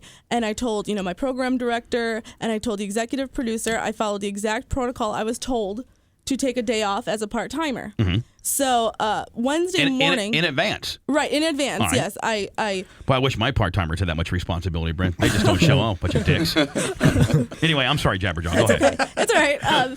So Wednesday morning, I'm sitting on the sidewalk at the Obama rally at 5:45 in the morning. Right. And there's, camera crews all over covering the rally, and and you're not there on behalf of his show. You're there on behalf of yourself. Right, exactly. I was not planning on calling him. I was not going to answer his calls if he found out, because in the past I've never said, I'm not going to be here today. I've always called Joey and said, I'm not going to be here this day. So my phone started blowing up, and I was like, oh, it's the studio. I'm not going to answer. And I didn't want him to ruin my day, because... Well, now that in itself should show you what kind of person he is, because there's not a person that works for me that would not take my phone call, because I don't call that often and bug you. How many times would he call you, Jabberjaw? I mean, just drive you crazy? Oh, on an average, if he needed something, it would be like missed call, missed call, missed call, missed call. But what does he need from you? It's something extremely important in his life, and in the scheme of things, it's the dumbest, littlest thing. Now, before I get you sidetracked, because I want you to continue your story, okay? Right. But just in general, honestly, does everybody over there hate his guts? Yes. Shouldn't have to think about it. No. I mean, and why? Why? Because he's such a miserable, person. In my opinion, he's extremely miserable. He's just what goes around comes around. Is karma. It's total karma, and that he's just not a nice person. He treats everyone as though they're beneath him. We're just his minions, his peons, and he just doesn't treat us with respect. But he demands the Now, do you think he treats everybody at work like that because do you think his home life is satisfying, or is he projecting the horrible home life and he projects that to you guys at work? Stuff that I've heard is he has a miserable home life. Really? The stories I've heard. So him and Michelle aren't exactly the happiest couple? Right. That's what you've heard. That's what I've heard. That is, my opinion, and what I've heard is that they're not exactly the most equal. She wears the pants. Now, what about and he wears diapers. Now, what about is it just convenient the fact because I think Jabberjaw, you're up to speed that he's got a huge lawsuit against me, basically on name calling, and I know that I guess I've been informed that you were the ones that transcribed my tape for that lawsuit, but. Is it true that she has stopped calling the show because she's trying to distance herself now as a public figure? Yes. I mean, she never calls the show anymore. I mean, ever. After this lawsuit was filed, because she's they're hinging, Steve. If you can get into it, Steve, they're hinging the majority of the slander, libel, and defamation on me calling her a whore one time. And I went on to explain. I went on to explain that I really don't mean that, and I don't have to get into that right now. But are they not, Steve? That's why they've distanced her from the radio show. Well, that's definitely our belief, and I know that Jay's going to want to speak with Jabberjaw about the specifics, but it is interesting that Michelle has been completely removed from the case. And a question I have is, would have you considered her a part of the show prior to the lawsuit? I mean, was she an active part of that show? Oh, absolutely. Before I got there and became the main female voice of the show, besides the female interns, she was the female voice of the show. If they had a question about, a female point of view, a mother's point of view. Let's call Michelle. Let's call Michelle. And then, so was it like every once a week, once a day? Oh my God, it was more than that. It was at least once a day. Well, you know, give every or day. take, every day, give or take. I mean, as an intern, I remember get Michelle on the phone. Get Michelle on the phone. She was the only one who ever called the hotline number in the studio. Like we had the warm line, the hotline. You know, she would stop by the studio. So, and now that she's removed herself from the on-air portion of the show, because of the lawsuit they filed on her. trying to distance herself, but she still apparently, the rumor I get is she still not only listens to the show, but my show. She listens to our show. But whenever we say something about him or her, whatever the case may be, she texts him immediately, right? Oh, absolutely. He knows what you guys are doing. At all times. By within minutes. However long it takes for her to type it and send it, it's like we can tell what you guys are doing based on his mood. Now, you know. now, Jabba, Jabba, we've actually we call over there a lot and try to go on the air. Have you heard? Have you been near the phone or his reaction when we try to call over there and say, hey, let's just go on the air on air. I'll put you on my air. You put me on your air. Let's talk. Oh, absolutely. I remember, like, the intern started saying, Bubba called and, I heard Spice, and I was just like, get out. And this was after I started transcribing. I was like, oh man, tell me, because I didn't answer the phones because the interns were answering the phones. So tell me when they call and I want to talk to them. And then one time I got to talk to Spice because Unitard, the intern, he waved me over. He was like, take this call. And I was like, hello? And I was like, who is this? And Spice was like, who is this? And I said, Jabberjaw. And he was like, oh, this is Spice. And we were told you have to immediately hang up. Don't say anything. Jabber, how scared is he of us? I mean, he literally is our little bitch, is he not? Oh, he is. You guys have him on a leash. No. It is hilarious. Did you want to talk to me, or did yes, I did. I wanted to be like, you guys are awesome. Just put me on hold so I can hear your show. Now, somebody has told me, Jabberjaw, that, secretly you were selected by him to be the person that transcribed our show to start posturing for this lawsuit, and that you weren't supposed to tell anybody that you were doing that. How did that go down? And she said, and I also heard, I'm sorry, I didn't interrupt, but I also heard that you didn't really know a lot about our show because we were fired when you came here, and then you never really heard our show because you were worried that you were work for him. Mm-hmm. But as you started transcribing our show, that you actually was like, wow, this is a pretty decent show.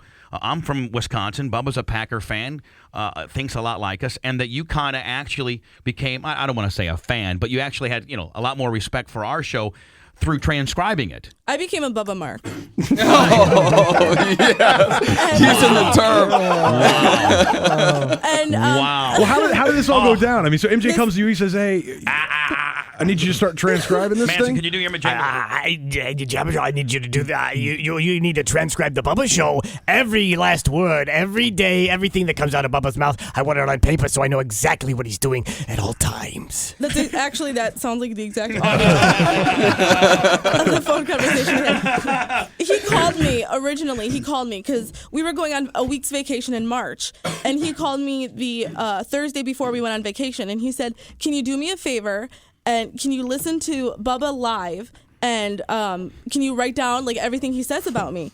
And I was in the car with my dad driving home from the hospital after my grandpa had a stroke, and I was like, well, I'm kind of busy that week. I was like, but I'll do it. And he was like, you can't leave. He goes, you can't leave your radio, not even for 15 seconds. Make sure make sure the radio's set to the time, the exact time, and you know exactly what you're writing down. And so literally, so for while you were on vacation, yes, while you guys the show was on vacation, that's some vacation. You was great. You had to get up every morning and listen to us, and any time we said any little thing, then you had to write it down in the time that we said it so he could go archive it. Exactly. And like that was when I was doing it live, so you guys would be talking and papers would be flying because I was writing so fast. And that was when I didn't know like what was going on, so right. I'd be like they played a song and Bubba back on top #1, and eventually I learned the songs and stuff, right. And I would crack up.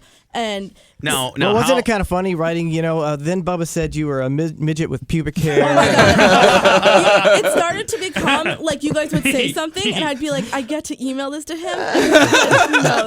Now, how about the other guys? Because you know what, Jabberjaw, I want everybody to know, and they're listening, and Yeah. I've never met you and never said a bad word about you because I don't know you, right? And but I do know some people over there, and there's some good people. Hurricane. I worked with Hurricane back in '92 in the he's awesome. Power Pick days. I don't have any problems with Fester. He's a good guy. Fester used to come back when we were at 98 Rock and hang out with us. Remember, Fester's kind of a guy's guy, like sports and what have not. I don't really know Joey B. I think you do. I know him. He's a good guy. I like him. And Froggy, a.k.a. Coos, or I don't know him either. I know him. Me and him go way back, and he's a really, really great guy. But what's the scuttlebutt amongst those guys? I mean, do they hate us, or do they hate him, or are they just there with a job to do? I mean, are they miserable? Everybody in that building that has contact with MJ is miserable. The crew they're amazing. Like, I consider them my family. Like Hurricane, he's like my big brother. Joey is like also my big brother. When I was fired, I went to the station that night to get all my stuff, and I left them 6 packs of beer with like cards and stuff. And just because like that's who I'll miss. I'm not gonna miss MJ and hurry up, do this, do that. Throwing 5,000 things at me or literally throwing a story at me to highlight it. But you'll miss the boys. I'll miss the boys. Yeah, not Meredith, who's on the show. But I don't know. Oh, Meredith. I heard she's a royal bitch. Oh, she did something to you when she first started, right? Yeah, we had this Can I ask you a question, Jabberjaw? Don't forget what you're going to say, okay? Okay, that's fine. Can I ask you a question? Absolutely. And this is your personal opinion. I've always wanted to know this. Mm-hmm. Meredith came from Jacksonville or something like that. She was an air personality, and she came down. To me, man, it seems a little odd that they had this chemistry of the show for the longest time, and they were number one before we got here. And they had this chemistry with no girl involved, except for like you, but not a mainstay personality that you go out and hire. And then all of nowhere, they hire this attractive girl, semi-attractive. I've seen she's very pretty. Yeah. I've heard. Anyway, I understand that. But they hire this girl out of Jacksonville. Now, to me, do you understand what I'm getting at without me having to say it? I mean, if he's miserable in his marriage. Right, okay. And let me just tell you right now. I'll tell you right now, this group of guys that we have in here, I would never hire a woman to come in here and break my continuity. Not when I had success with these 4 or 5 men. You just don't bring a female in on the mix when you're talking about. Now, I know that they got top 40. That's what they talk about, stuff like that. But to me, man, this screams of other things. Are you with me on this job? Is anybody saying anything like that over there? The first time I saw Meredith was when we were doing the Hannah Monstrosity promotion. And she came walking down the parking lot towards me, and the first thing I said is, "Who's the tranny?" Because I didn't know. I didn't know who she was. I'd never met her. And then she got closer and closer and closer, and I was like, "Oh man, that's Meredith." Because I knew he had told me he was bringing her in. So she was like, the first thing she said to me was, "Hi, I'm Meredith. It's about time MJ hired a real woman." And I was like, okay. That's the first. Wow. Yeah, I was like, game on. That's it. And then I started noticing, I'm like, wait a minute. She's like tall. She's super skinny. She's got smaller boobs. I was like, oh my God, she looks like Michelle. And she could be Michelle's like body double. Do you think, in your opinion, do you think that there's something going on there? I don't think that they are like doing anything, but I have with my own 2 eyes have seen, Meredith walking through the studio, putting papers on the counter, and I've seen MJ's eyes wandering. And that is with my own 2 eyes. And he's even said on the air, Jabberjaw, you're just jealous of Meredith because she has a flatter stomach and looks better in jeans. He said that on the air. To you? To me. Yes. To MJ's defense, I think he is so obsessed with himself that he could never have an affair because he loves himself too much. That's the greatest love. He'd cheat on his right hand with his left. Maybe that's about it. Now, I have some audio, Jabberjaw. Oh, by the way, let's get back, because Jabberjaw, one thing, I have ADD. I go all over the road. I'm so sorry. But we originally need to probably go back to, so you're at the Obama rally. You took the day off. It was approved by your managers. It was approved by your by your supervisors. And so you're going to the Obama rally. It's 8:45 in the morning. You're sitting on the sidewalk. Pick it up from there. So I'm sitting on the sidewalk, and it was actually like 6:45 because it was still dark. Right. And so I have a radio that I can plug into my iPod. So I plug it in because I'm getting these texts and all these calls and I wasn't answering. And I put the earbuds in and I hear my mom and my nephew on the show. And I was like, what are they doing? So MJ literally called my house and said, where is she? I want to know where she is. And my mom, she was like, my mom hates MJ. Right. Yeah, she emailed me a couple weeks ago. Did she? Yeah. Oh, I knew she would do that. My mom hates him. Like, she literally bought a radio for her desk so she could listen to you guys. She hates MJ. And here's what I understand, man. God, just the mass defection. Like, for instance, Brent, you would never have one of my guys go over and do this to me. No, absolutely. You wouldn't. I mean, we had, first of all, the 2 DJs that got fired from FLZ for doing a little bit at night. They came over and talked to us. We got Jabberjaw over here talking to us. We talk to and are friends with Hurricane and Fester and Joey. We're all friends. We talk to them quite a bit. he has no idea of the defection and the moles that he have in there. And I don't think he realizes how many people really hate him. And I mean, we got a person that just worked for him as early as this past Monday, that's in my studio right now, spilling her guts because just based on how she's been treated by this guy. Yeah, you know what? That would never happen to us because we don't treat people badly. No. And you know, it's really interesting because I worked for him 14 years ago, I believe, or 14 or 15, and it hasn't changed at all because after the show 14 or 15 years ago, me and Hurricane and Jason Dixon would sit around and just talk for hours about how much we hated MJ Kelly. That was our lives, was the passionate hate we had for MJ Kelly. So, Jabba, back over to you, and that is, okay, so you're... Jabberjaw. Yeah, that's you. I mean, I don't know. She gets it. I'm sorry. It's fine. And so she got her Favre jersey on. She can do no wrong with it. So anyway, he has your mom on the air, and he wants to know where the hell you are. Right. Okay, so pick it up from there. So he hangs up. Well, he's still on the phone with my mom, and he heard something in the background. He said, "Who is that laughing in the background?" And my mom said, "That's my 2-year-old grandson," and he's talking. And MJ didn't believe my mom, so he had my mom put my nephew on the air. And my nephew's like, he's just talking like a 2-year-old. And so then MJ hangs up with my mom, and then they start calling me again. And if the idiot would have looked up and looked at any of the studio monitors, he would have seen me on TV declining his call, and he would have known, just don't call. So, the TV cameras were actually panning through you because you were in the line? Right, at simultaneously while he's calling you? Exactly. So you're on TV denying his call. And it's get the hint, Well, here's some audio. Okay. from that day. Stand by. This doesn't get cleared with Tommy Chuck. This gets cleared. Now, hold on. I got to I apologize for the quality. We don't. I get it. Third, fifth, eighth hand. I don't really necessarily. I know he's got great quality tapes of me. Oh yeah, clear as day.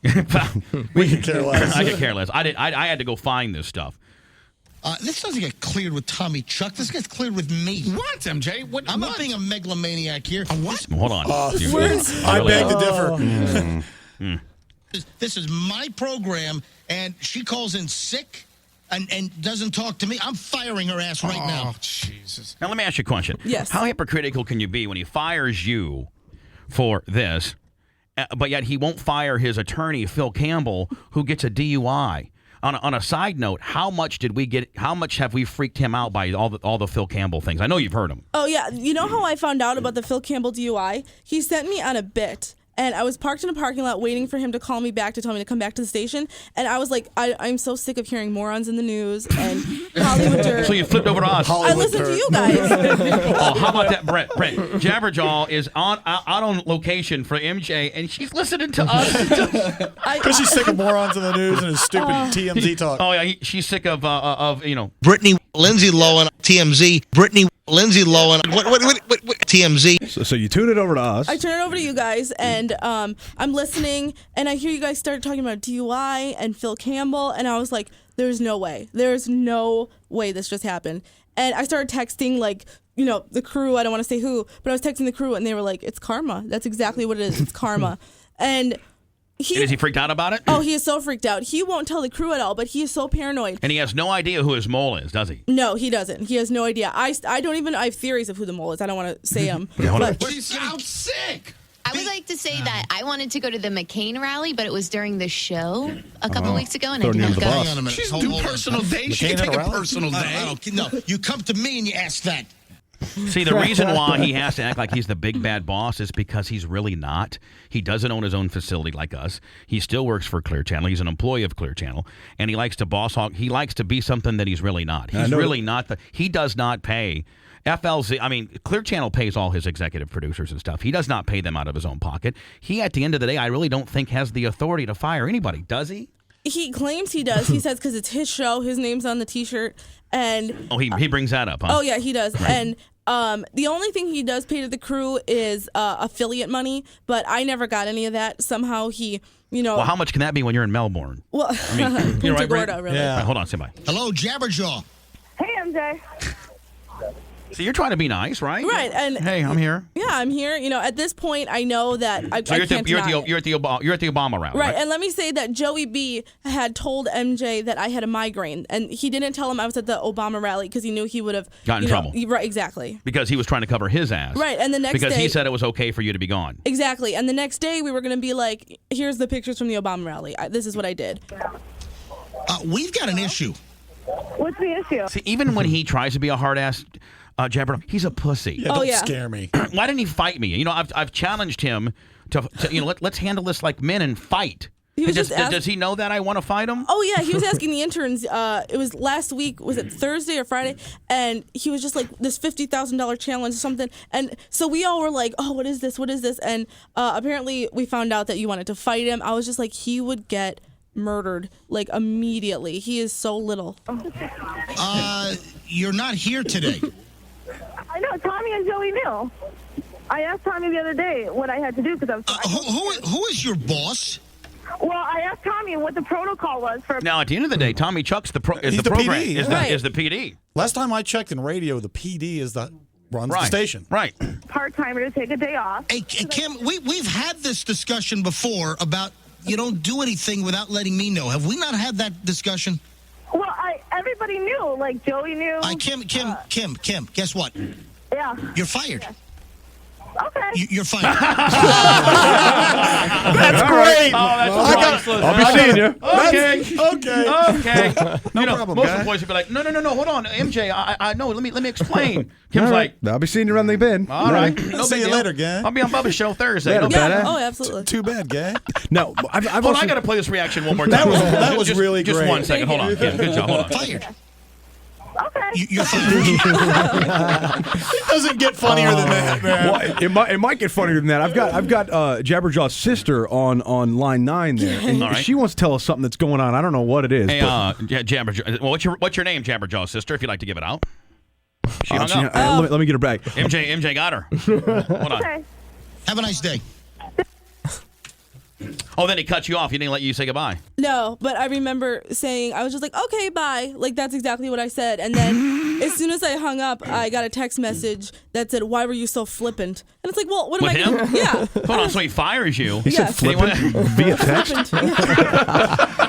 Guess what, little does man? that? Guess what, little man? You're not the boss of the world. Once I'm fired, I'm not your employee anymore. So leave me alone. Hold on here. She doesn't realize what kind of an opportunity. It kind of saddens me that the guys kind of buried you because they don't feel this way. And you know what? Like, I was getting texts from them, and I said, could you please say what you're texting me on the air? Because they were saying two different things. I have some stuff, not everything from them. I know you've saved some of the MJ texts, have you not? Oh, yes. And some of his phone calls, right? Oh, yes. I can't wait to get into that. Oh, yeah, her sister's back on the line, too, by the way. All right, hold on. Is it Michelle? Michelle, Yep. okay. Hi, Michelle. Hi. So what do you got? What do you got for me? They are having the 99 or their station. You know, if you call there to request a song or get on the air, they're having those phone numbers routed to my mom's house. What do you mean? If you call the request line, the studio line, you'll get my mom's house. That's an FCC violation. If they're doing that, why? The business line, you can't call there. It goes directly to a voicemail. You mean, well, hold on. If you call call Tommy Chuck. Hold on. If you call 1-800-409-9393, it'll send you to your mom's house. Correct. let's test that out. If that's true, they're in trouble with the FCC. Hold on 1 second. Don't go anywhere. Hold on. That's outrageous. Well, it's an FCC. It's a federal. You can't do that because the phone lines are regulated by the FCC. It's the first time it's ever been busy. Yeah, it's true. Yeah, anytime we try to call in the air, we always get right through. He'll literally say, "Oh, the phone lines are packed, and nothing will be ringing," and I'll have to dust it off. Oh, well, now, how do you know this for a fact, Michelle? Because I called the line, and my mom answered the phone. Well, why would? You know what? She needs to write this down and document this. Because I can help you because that is an FCC. Write that huge down. FCC Write that violation. down and document. But I mean, are you sure about that? You sure you didn't make a mistake? I'm absolutely positive because I dialed the local number, and no. Why would they? What would they be doing that for? Just to harass. Harassment. Oh. See, if you're at home, right, at your house, and you're getting calls from, because listeners call radio stations, that's what they do. Right. And the calls are getting routed to your house, it's going to be a pain in the ass all day. Oh, hell yeah. I'm sorry. That's all right, honey. We say that on our show, please. Now you got any other the other show. Any other MJ stories for me, Michelle? Anything else you'd like to add? No, that's it. I just wanted to let Kim know that they're doing it. Well, doesn't that kind of prove just the kind of person he is? Well, apparently, too. Exactly. And I actually called him, too.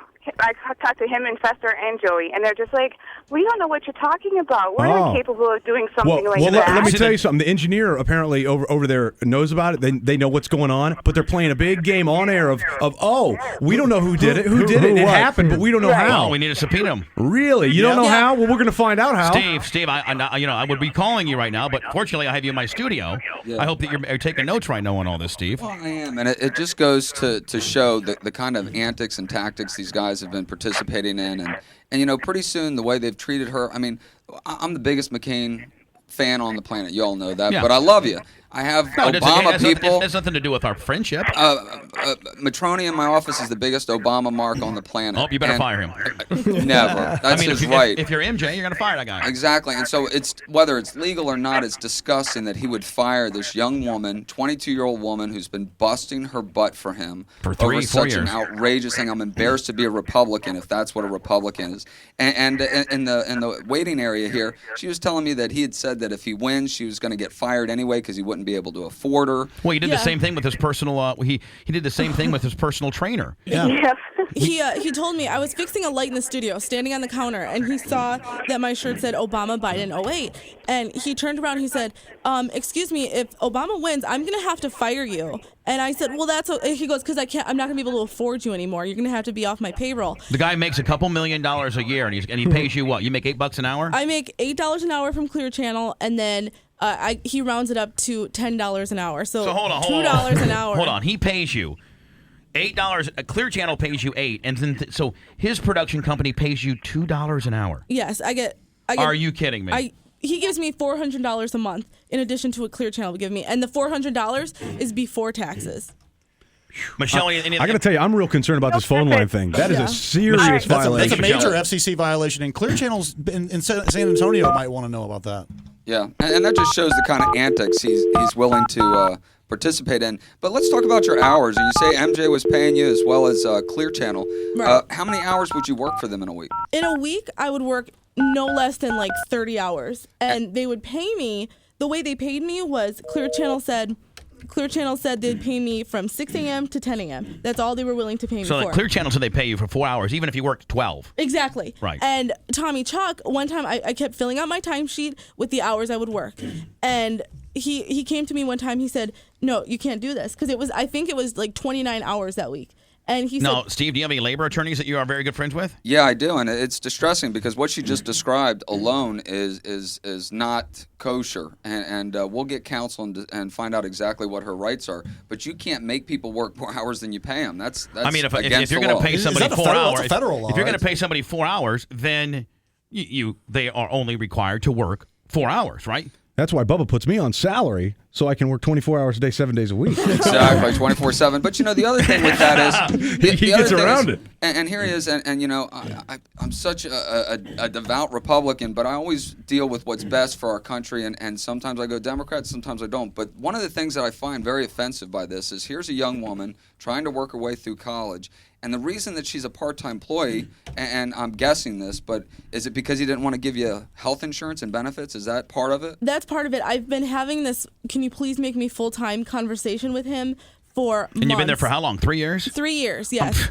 And every time he tells me the exact same thing. He says, times are really tough. And that now, what's he make a year, you think? That's shameful. I heard from a very, very reliable source that with his endorsements alone, he makes around $200,000, and then his which I would absolutely probably agree with. Yeah, that sounds like a real number. And then I heard that his last contract was 3 years, $5 million. That's what I heard. Which times are tough. Yeah, times are tough. He can't pay you.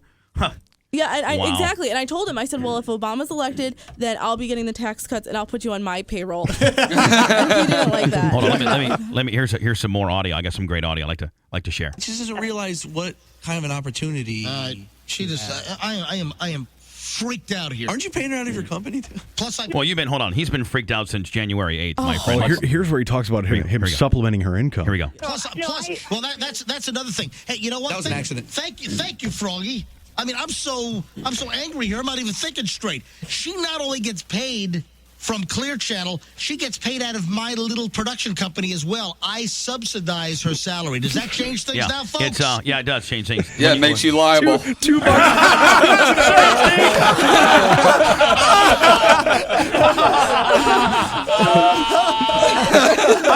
I love attorneys. Now, yeah, and then he failed to mention I pay her $2 an hour. He pays you $8 a day.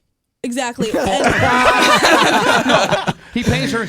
Man, you might as well be making Nikes in a third world country. I mean, 4 hours times 2, he pays you $8 a day. And also, he gives me $10 from 5 a.m. to 6 a.m. because I said, if you're just going to pay me from 6 to 10, then I'm only coming in those 4 hours. And I said, I'm not coming in to do my prep. He gives you an additional 10. Yeah, thank God. So you make $18 a day. Exactly. Spice, you're right. You might as well be making Reeboks over Seriously, there in Malaysia. Just stitching up soccer balls somewhere in a third world country. Hold on. Hi, it's MJ. Good morning. Oh, you're just on such an ego trip here. She's a $6 an hour employee. No. She's like a $20 an hour employee. Another liar right there. What a liar. I mean, seriously. You know what? And he knows. It's not even. I mean, the number one thing we have here is that he just absolutely, because it makes him look dumb. And Jabberjaw, before we came to the market, man, there was nobody that could call this guy out. He was able to do this because nobody had the balls, whether it be on the CBS side, whether it be over here on Cox. Nobody called this guy out and kept him in check. The bottom line is all he does is lie to people. He for some reason won't be honest. Like, he won't get on the air and say, you know what, Bubba's back in town. He's probably going to end up doing pretty damn good. He refuses. He treats the people like they're idiots, and that they'll absolutely not check his facts out. And until we came to town, he was able to do that. He thinks that the listeners are dumb and forget everything, so he'll say something, and he'll say something one day, and 3 weeks later he'll completely negate what he said. And it's like, people remember things. It's not just that they're just listening to your voice; they're listening to the things you say, and he just does not understand that. People would love to have a $20 an hour job. Meanwhile, it was $8, $10. Yeah, 8 by Clear Channel. And 2 an hour from MJ equals 10. So completely 100% of an embellishment. A lie. Let's call it what it is. He doesn't make $20 an hour. Oh, you don't think so? Who is this? Ma'am. Are you going? Fester, don't lie, buddy. Come on. I really like Poor you. Fester. He's really got to toe that line in there. Fester and Herc. Come on, man, fellas. I'm sorry for you guys. I really am. Fester's almost drinking the Kool-Aid lately. Was this a mother calling back in? What do you make the deposits for? Are you going to fire Joey too? Because if this all comes down to her lying to you, then you have to hold the line with everyone. Yeah. So that means you're firing. Well, I'm going to find out who did not tell me the truth. I'm going to find out who withheld information. God, I'll fire anybody that gets a DUI. Except my attorney. I know you guys think that I'm actually, an ego, but I look like Mother Teresa compared to this guy. Which is weird. You guys got all health benefits. I mean, come on. Well, my point is this. While I agree with MJ politically, without a doubt, and whether I agree with him on these are various callers, by the way, firing her for this or not is irrelevant. I personally think that this is all going to make it look like it's all about Obama. Well, it's not, and I'm telling you right now, I'll take a lie detector. This has nothing. Well, let's. You know what? Hold on. Easy, Costanza. We'll hook it up. Be careful what you wish for. Stand by. Right now, I'll take a lie detector. We'll set it up. Now, Steve, we're in the middle of some huge litigation versus this man. If a guy said, can we hook a lie detector test up?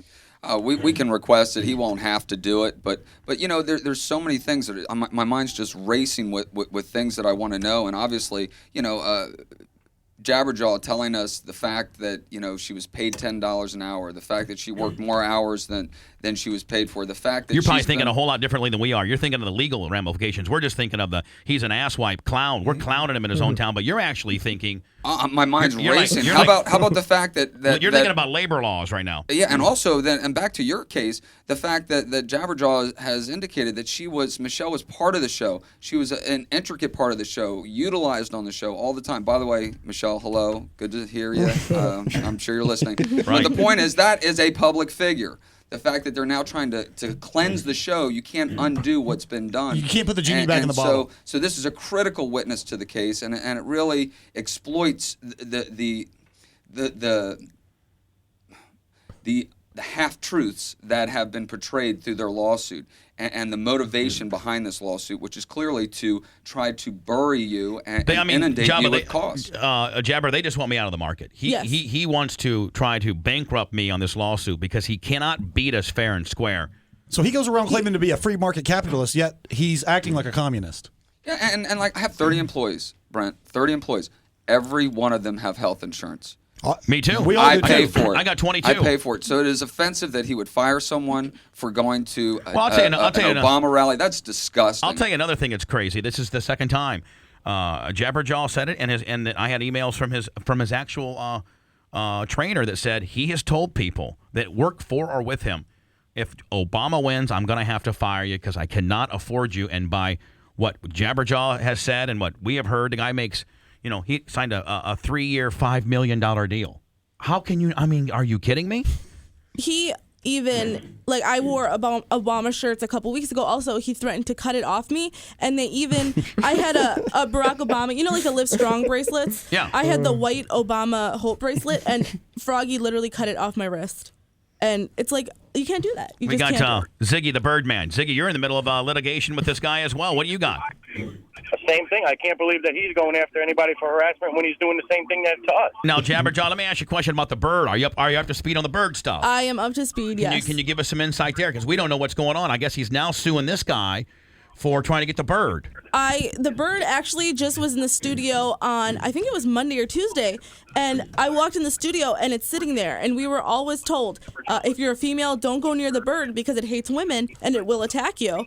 And everybody hates the bird. Kind of like MJ. Exactly. Look at MJ's on TV. MJ's on TV. Look. Whoa. So the bird, the inner scuttlebutt there, Jabberjaw, even when I was there, is the bird hates women. Right. And I was terrified because I had heard stories that, MJ even told us the story that the bird attacked a woman and took a chunk out of her face. And I didn't know. Was there ever any interns or personnel or people that were ever bitten by the bird in Clear Channel property? Yeah, I heard that either a salesperson or accounting person or something like that or a traffic woman was bitten by the bird. Bitten by the bird, yes. And MJ's even told the story on the air. So I walk into the studio and it's him alone, MJ alone, and Hurricane was in the studio. So I walk in and I'm just desperate to get away from this bird because I have my face covered. I didn't want it to attack me. Right. Because they call MJ the bird. They call MJ the bird's daddy, which is incredibly awkward. Right. And kind of creepy. It is creepy. And MJ's office is in the middle of the building where there's really no window to the outside. First of all, the guy, I don't know if he's changed, Jabberjaw, since I've been there, but the guy's a pig. I mean, he I don't know what his house looks like. Have you been to his house before? I used to babysit for him, actually. I mean, the guy is the most unclean millionaire that I know. Most millionaires are able to, well, I guess if you can't afford if you're hinging your personal finances on who's the president of the United States, I don't necessarily know if you can keep people on staff. But I mean, if people who have houses that size and make that kind of money usually have cleaning personnel, Brent, he's the dirtiest, cluttered, filthy millionaire I've ever seen. Seeing his office. His office was disgusting. Yeah, it really was. I worked in that building too for years. It was the worst office. What is it? You babysitted for him? Yeah, I used to babysit the kids all the time. And the house is exactly like you said. They almost if their house wasn't as huge as it is and massive as it is, then they would be considered hoarders. You know what I mean? I mean, is it filthy? It's filthy. I don't the first time Does I went Michelle there, not clean during the day? She didn't got a job. No, what does she do? Could I don't know. Tell me? You know. Because I'm busting my ass transcribing CDs. 12 Why hours couldn't a she day. have done it? Exactly. And I used to, the first time I was at his house was Halloween of 2006. He asked me to hand out candy at his house. And now, hold on. I am so wealthy, so rich, I have my own personal Halloween candy hander-outer. So it's amazing. It's unbelievable because I have a big bowl literally jam-packed with candy. So you're going to try to tell me, as part of your duties to work for him, he made you go over to the house and hand out candy. Exactly, because he said he didn't want a bunch of people walking up to his door. Now he's rich. Was it at least good candy, or was he handing out little pennies and tinfoil? Generic Baby Ruths. I handed out soy sauce. No. Ziggy, what do you got for me, Ziggy? What do you got for me, buddy? No, everything's the same, but I would like to have you give her my number so I can get in touch with her, or have her call me. I mean, because you're being that information that she's got too. All right, because you're being sued by MJ as well. How is he treating him though? Because he won't let nobody in that building. I mean, now I'm sure he's probably Ziggy got doesn't that care. bird out all the time, doesn't he? All Ziggy cares about is how the bird's being treated. How is the bird being treated? The bird is only allowed to basically be touched by a couple people. It never goes out. I've never seen it outside. I've seen it walking down the hallway during the show. Like, just walking down the hallway, there's an African gray parrot just moseying on down. And, I mean, it gets fed and stuff, but, I mean, like, wouldn't it be better for the bird to not only be seen by MJ and the people for a couple hours a day and actually be in a home where it's warm and not just a little office that's Why does tiny? management continue to allow it? I don't know, because I don't like the bird. Like, no one really, it's not like it's a friendly, like, dog or something that you guys pet or anything. It's been there for 4 Ziggy, I'll give her your number, okay, buddy? Yeah, because I'm gonna need it for my end too. All right, thank you, buddy. I'm so shot out of a cannon. I got it all. I'll tell you what, let me get to words because I'm way behind, but I am so shot out of a cannon. I got a list of notes. She's got a list of notes. And I've only just scratched the surface, I think, actually. It's the Bubba the Love Sponge show, Rock 105 Jacksonville, 102.5 The Bone, Tampa. We have a Jabberjaw up until Monday or Tuesday. She worked for MJ. Her job recently has been transcribing my show for MJ's personal lawsuit, and him and his wife's personal lawsuit they have against me for defamation and slander and libel. In closing, before we go to commercials and then come back with you, what is he resting his laurels on, the best that you can figure, on this lawsuit, Jabberjaw? I mean, just based on me calling him and his people names? Yeah, exactly. And the things that I was told specifically by MJ and Michelle to look for and, highlight in the transcriptions. You mean words or sentences? Right, phrases. Right. I was supposed to highlight when any of you guys said, I speak the truth. I say it like it is. I'm the voice of the people, or I'm the people's hammer. What? Those are all like key phrases. Steve, over to you. What does that have to do with anything? What does that have to do with anything? I can't put the pieces together, but my Lord, this is unbelievable. Unbelievable. And I just feel so bad for this young woman who's having to do this, and I'm interested in how you're being paid for that as well. You know what's even better? What? I just got a text from Yeah. Mm-hmm. Oh man, he's freaked. Now, Jabberjaw, as recently as 3 days ago, we're over there, and we've attacked him many a times, little songs, what have not. What would be his general demeanor while this is going on? Like, if you were to be able to look into a crystal ball, because, again, you were just there 2 days ago, what do you think he's doing right now? First of all, does he know we're talking about him? And two, what do you think he's doing? Oh, he is freaking out right now. He's reading his BlackBerry because he gets the text, and during the commercial breaks, he doesn't want the crew to hear what he's saying. Right. So he walks to the window in the FLC studio and puts his head in between the shade and the window and talks into the wall. And I try to get a picture of it because it's just hilarious. But he is freaking out, and I feel bad for the people in the studio right now because he is miserable, and he's just the most impossible person to deal with. How about our little songs and parody elements? Does that drive him crazy as well? He says he doesn't care, but you can see the little tear in his eye welling up. Let me just try to. If it does get through. And this phone line thing that's a really, really big deal. That's a major. You know what? If Dan indeed. DiLoretto, that's going to cost you your job. If indeed that is happening. It's happened. In fact, he admitted on the air. Of course, he said, I don't know how it's happening, but apparently 2 of the phone lines have been forwarded. Yeah. Mm-hmm. To Jabba's mom? Jabberjaw's. To Jabberjaw's mom. So they forwarded because they wanted, to screw with her mom? Yeah. They hate my mom, because my mom doesn't like MJ and doesn't take his crap. And without permission, that is a huge FCC violation. Steve, can we get on that? Most definitely. And has he ever said anything adverse about your mother? Or has he ever? My mom, because I left for a little while in 06 to intern at a TV station, and my mom emailed him because he was just talking horribly about me on the air. My mom emailed him and said, you're going to be a miserable man, and you're going to only have your money. And he has called my mom crazy and psychotic and said my mom wants to kill him and slit his throat. And my mom... On air? On air. That sounds like slander. Even Wednesday, when he called my mom, she said that he said that stuff on the air. And she said, oh, MJ, I was just fooling around with you. Because she knows his mind games. Wow, that's unbelievable. Well, I'll tell you what, I'm going to do some words. We also have yayas here as well. Food. My fatness is kicking in. I got to go over there. I'll have a Jabberjaw probably for the rest of the morning if you have time. I'm all yours. Don't say that. Unlike MJ, I like women. Wouldn't mind getting re-upped on that cake, kid. King Bubba has spoken. There's a rib, really good. Bubba. More after this on the Bubba Radio Network.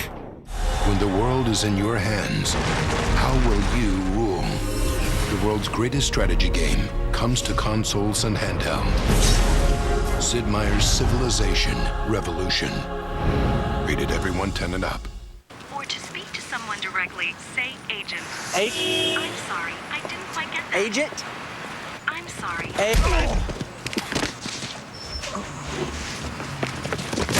Spit out your stride gum and chew another piece already, or we'll find you. Got it. Leave the ram. The ridiculously long-lasting gum. New Stride Sweet Berry. Where is he? Back door, back door! Who's in your house? Get this door open! Please! He's climbing out the window. Hey! What you grabbing for? What's wrong? It is the dog, the bounty hunter.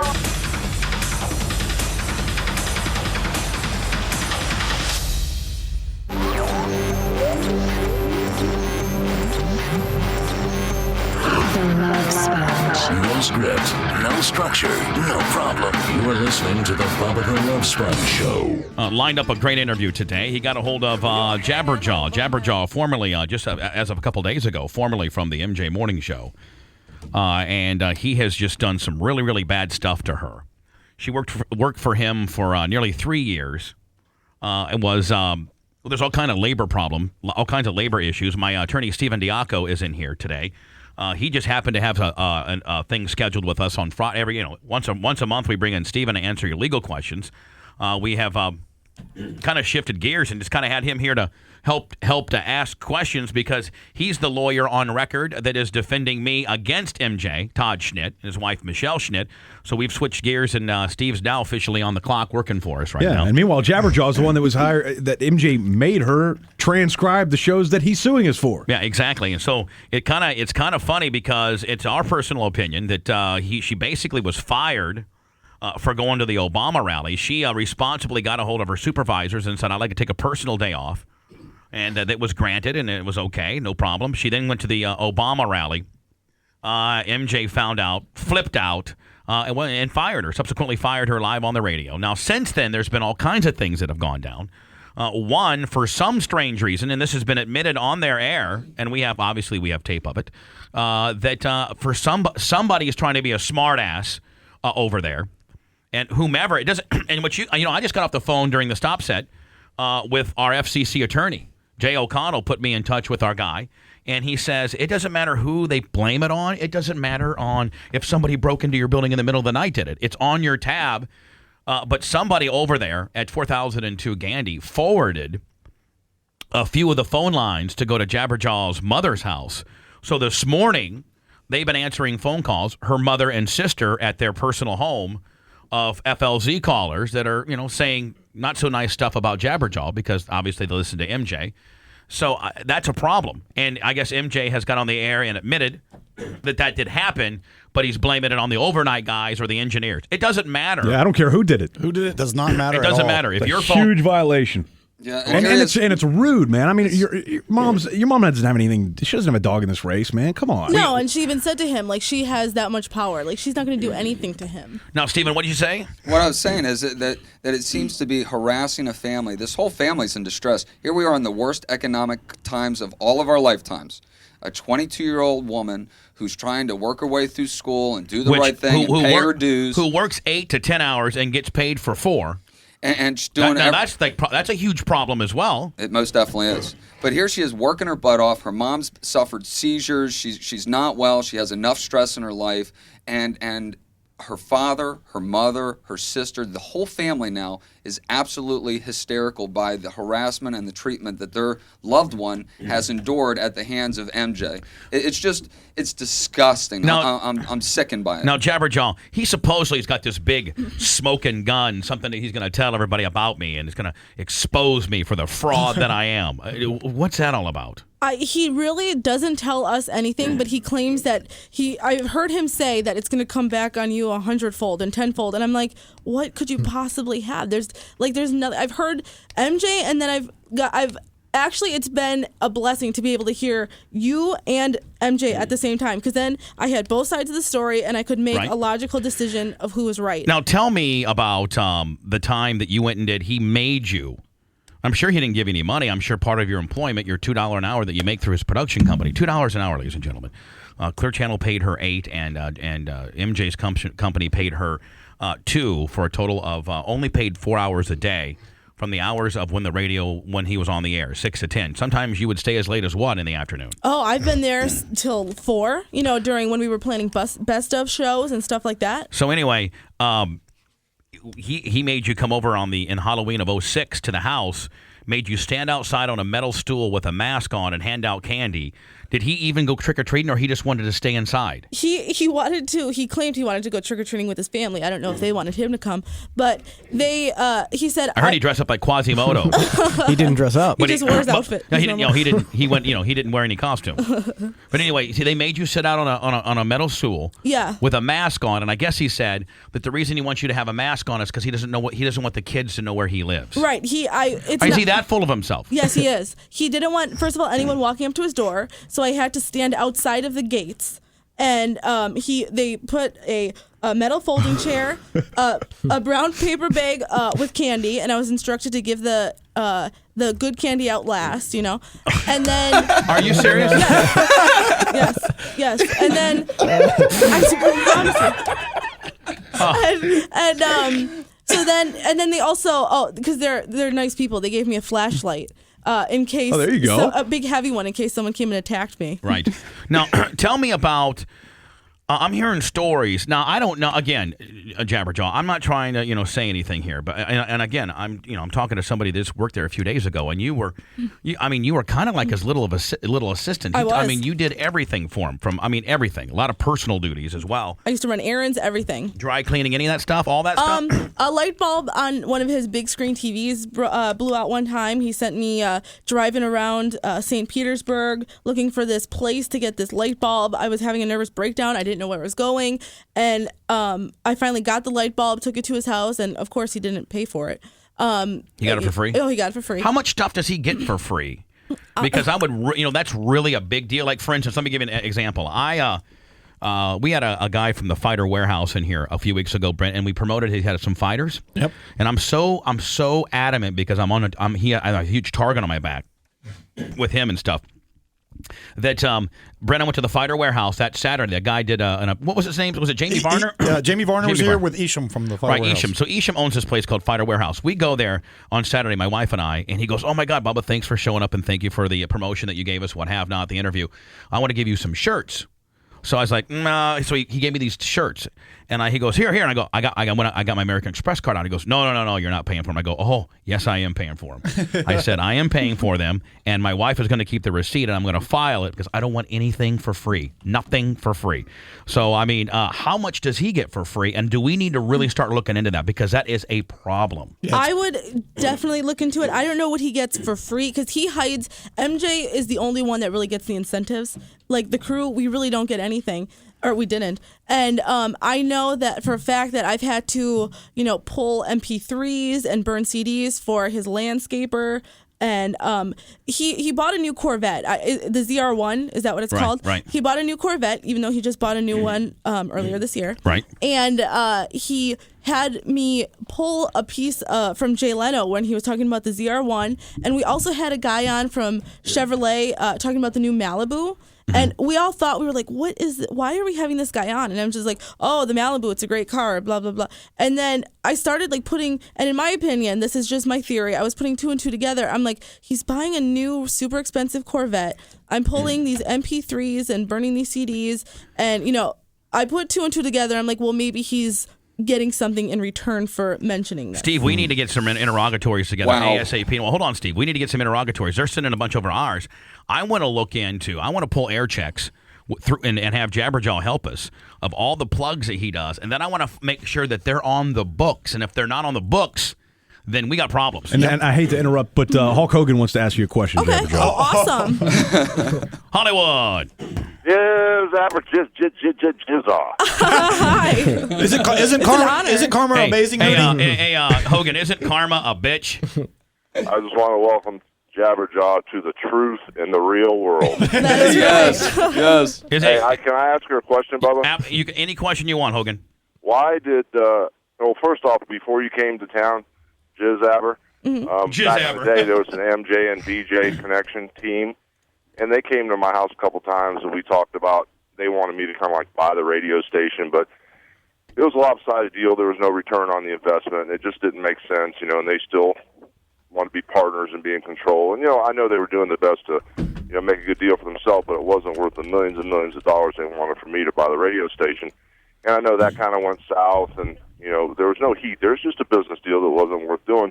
But I was just curious, do you know why why MJ tried to destroy my son so bad when this accident happened? Why did he just totally try to destroy my son? Honestly, when it happened, I was completely unaware of the Bubba, MJ, Hogan, beef. I didn't know, anything was going on. And then, I started, noticing things, when it was Nick's birthday and you guys visited him and you guys wore Bubba shirts, and MJ had said that Friday, we need to talk about Nick's birthday. We need to talk about it on Monday. And I said, okay, I'll put it down. I wrote it down.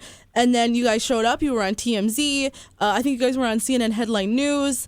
And I said, MJ, you want to talk about Nick's birthday? Let's do that. And he was just like, I'm not talking about that. And then plenty of times during the commercial breaks, he's literally said directly towards me, he said if Hogan wasn't a wrestler, he'd be driving a truck. He's called you white trash, rednecks, all of that. And I've personally heard that with my own. Well, the 2 problem ears. we have here, Terry, the problem we have is the reason why he did that. And I wasn't on the air in August or September of last year when this all went down. And he got on the air and petitioned anybody who may have seen something at Shepherd's to call in and be the tip line. The reason why he did that, Terry, is because he can't get any publicity on his own. He cannot garner anything of good content. That would have been his way to propel himself into the headlines had he been able to find something and be the little snitch that he is. But real men don't snitch, and he's not a real man. That's the difference. Well, at the end of the day, if Jizzabber staying, off the air between the commercial breaks, he was calling me white trash and a piece of crap. I mean, he lives right where I grew up at, where I came from. So what does he think of the people there in Port Tampa? I mean, that, if he thinks they're all white trash and everything. And Steve Diaco lives in that area as well, Steve. You live in South Tampa. Yeah, I do, in Port Tampa. And, the thing, I don't know if you heard this, Hogan, but he was talking about, she was talking about having to give candy away for trick-or-treaters. I mean, here's a guy who makes a living off the public, as you do and as Bubba does, and he won't even interact with them. He won't even give the kids candy on the street. He's got to pay this kid to sit out there in a costume so that people don't even know that he lives there and give the cheap candy out first. I mean, what a jack! He's a narcissistic megalomaniac, and he's paid.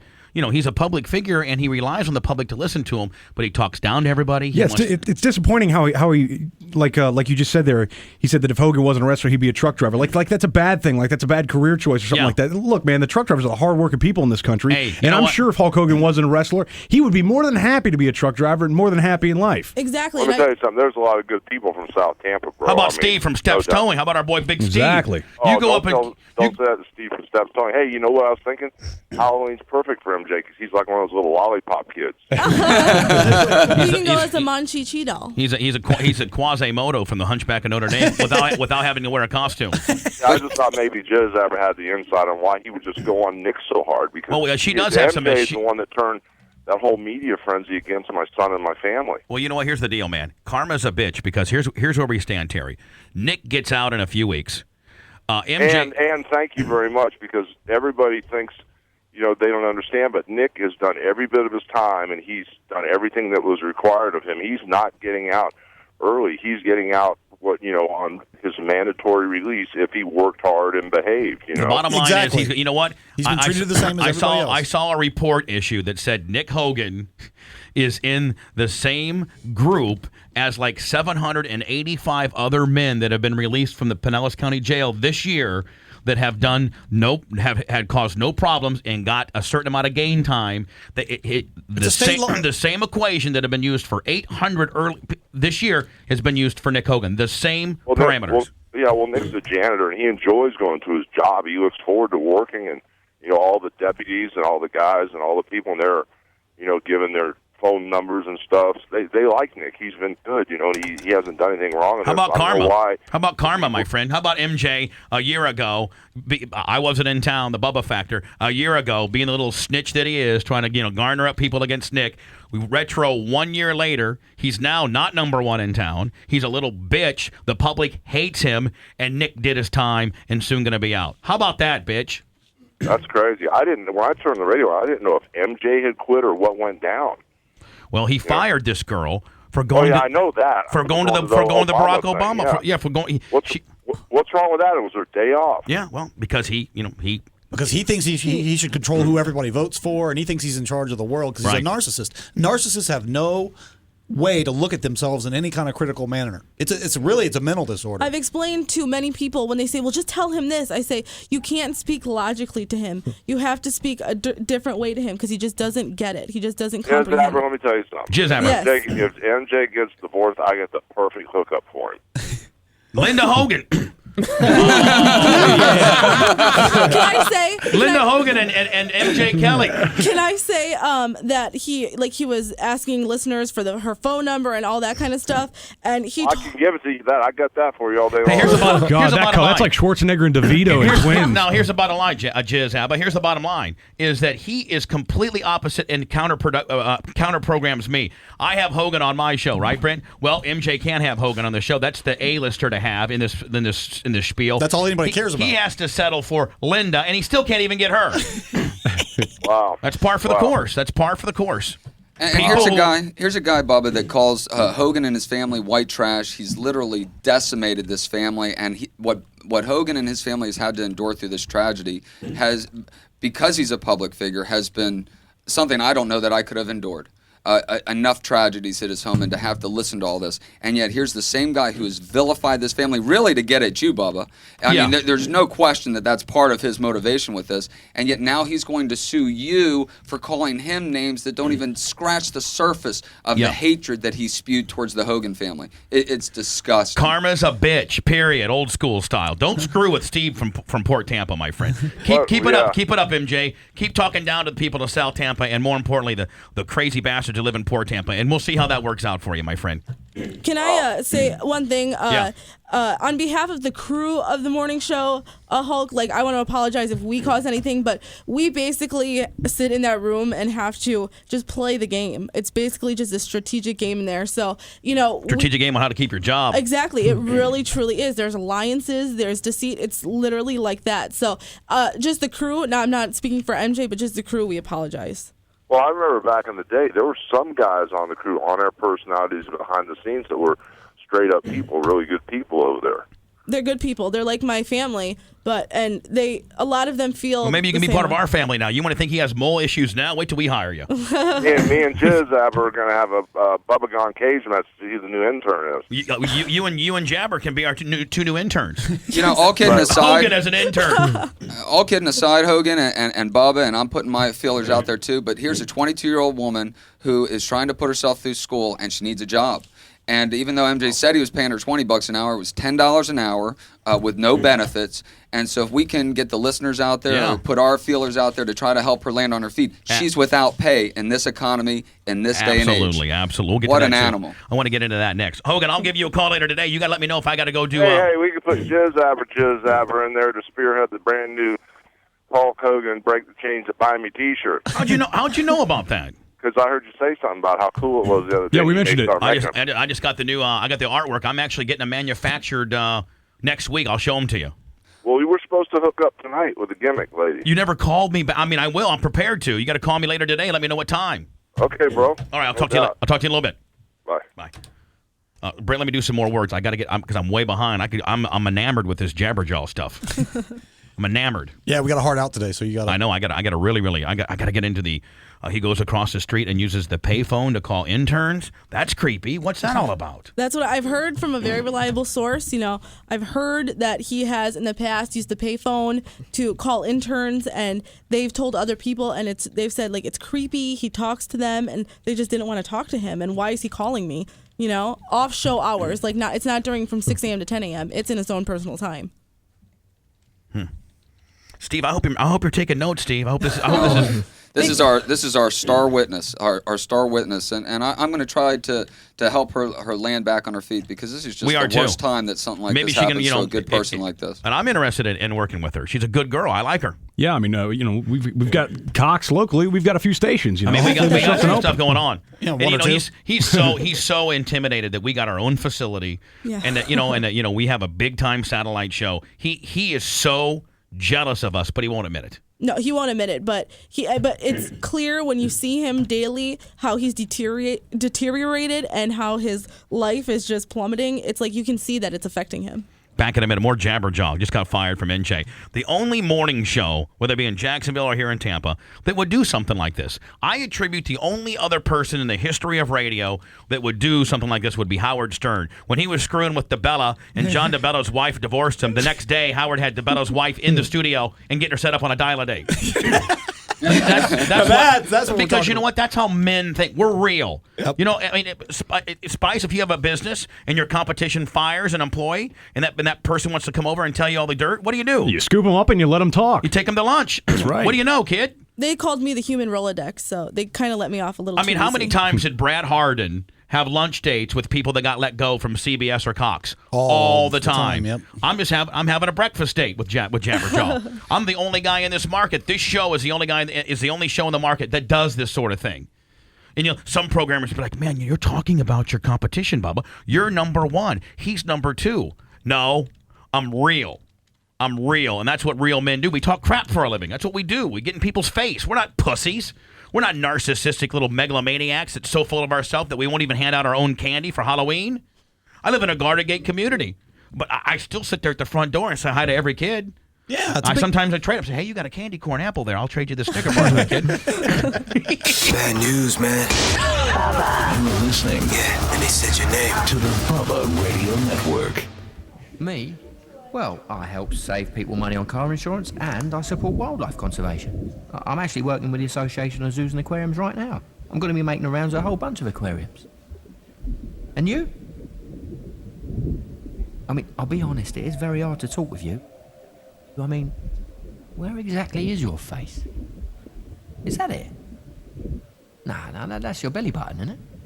Geico. 15 minutes could save you 15% or more on car insurance. There's one. There's another one. And another one.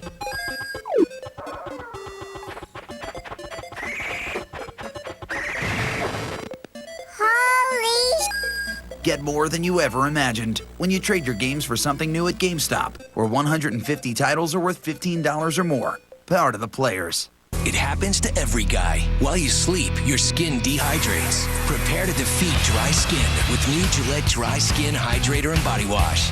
It combines a deep cleaning body wash with 3 times the hydrators for a powerful defense against dry skin.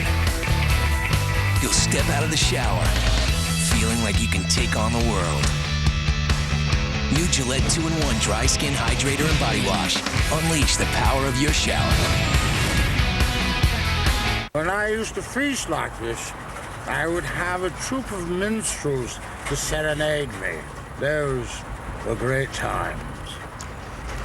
Alas, my love, you do me wrong to cast me off discourteously.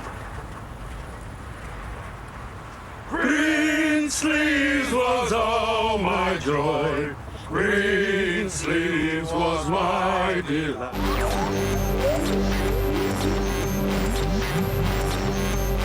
Join the morning addiction. Because you know what I'm going to do next? Bubba the Love Sponge. You're listening to the Bubba the Love Sponge Show. A little Bubba never hurt anyone, and a lot of Bubba is always better. Absolutely. Download all your favorite bits and breaks now at iTunes, FYE, Yahoo Music, Napster, Rhapsody, and Amazon.com.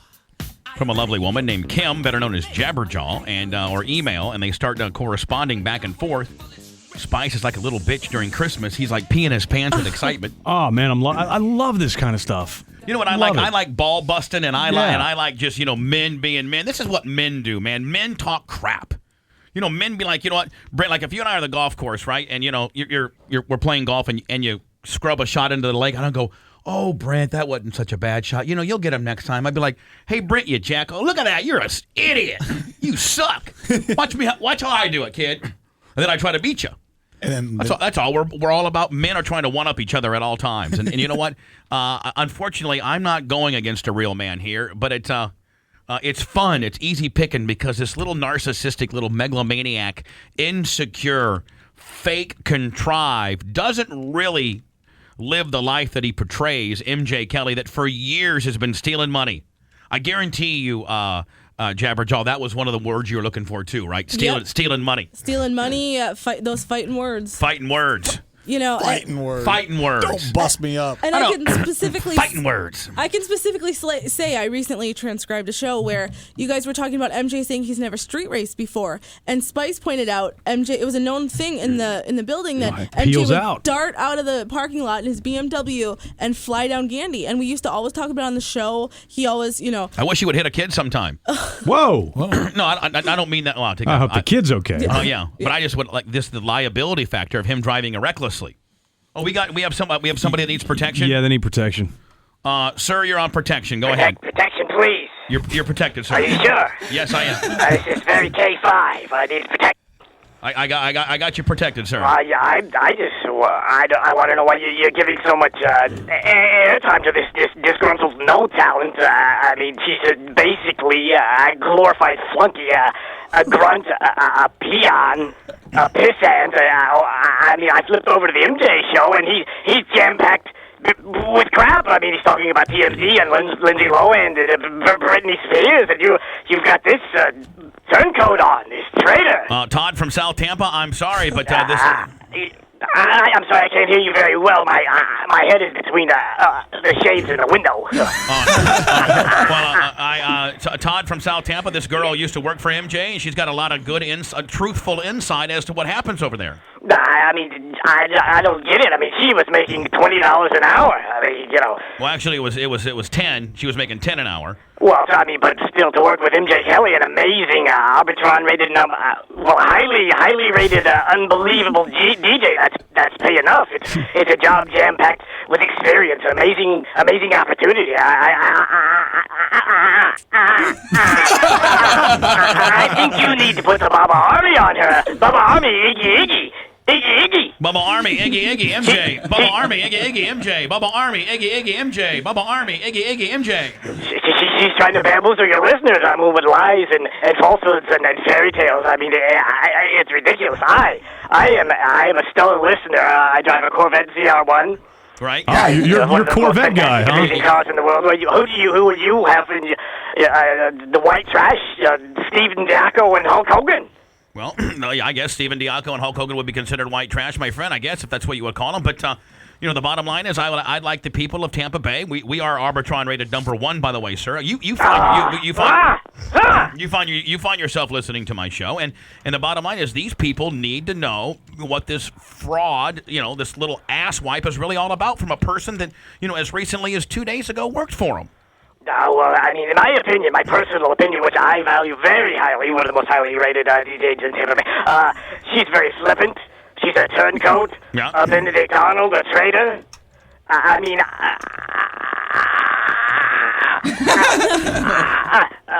knock, knock. Who's there? Knock, knock. Who's there? Knock, knock. Evil. Stop calling me on the phone, you mother. See, That's Jabberjaw. That in itself, I think you've been listening to the show now for 8 months. That in itself, the stuff we do like that is what sets our show differently because he's not real. We make fun of ourselves more than we make fun of anybody else. And, you know, at the end of the day, you've transcribed every one of our tapes and you know what we're all about. And, you know, I think we're real. And he's just absolutely contrived Brittany.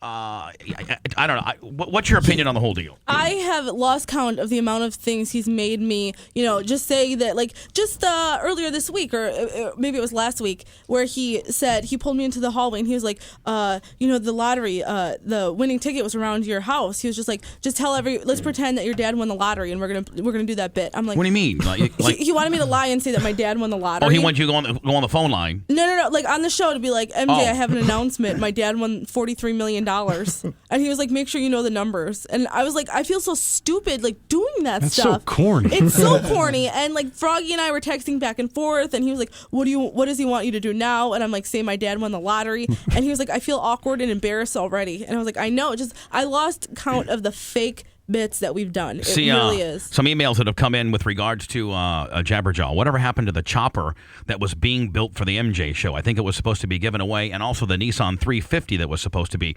given away. They both seem to have faded away. The chopper, I think they wanted to charge us for some stuff, and they just, you know, started ignoring us. God forbid you got to pay for a prize you're going to give away, right? Exactly. And the Nissan 350 we did give away last September. All I have to say is Jabberjaw is to remember the words of the great Martin Luther King. Free at last, free at last. Thank God Almighty, I'm free at last. That is right. It's my Independence Day. Hi, guys. Please see what Jabberjaw thinks about this. I don't think that Michelle is actually trying to bust you guys. I think she secretly wants to listen to your show.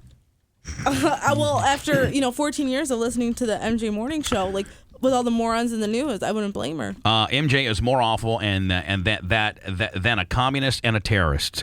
Communists and terrorists are more fair than MJ.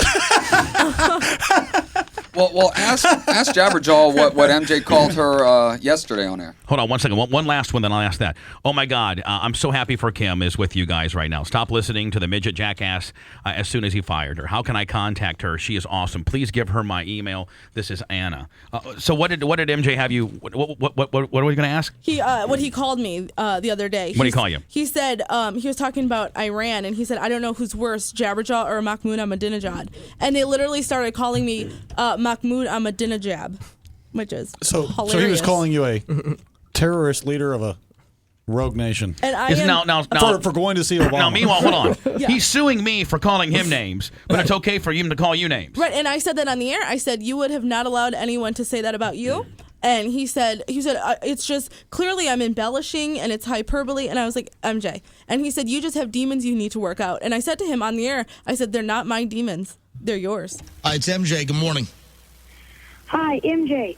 11-year-old boy. That's the kind of listeners he gets, my friend. I want to know why I'm Daniel, and I want to know why Joey B got away with that, or is getting away with that. Well, Joey B ran out of the... First of all, how old are you?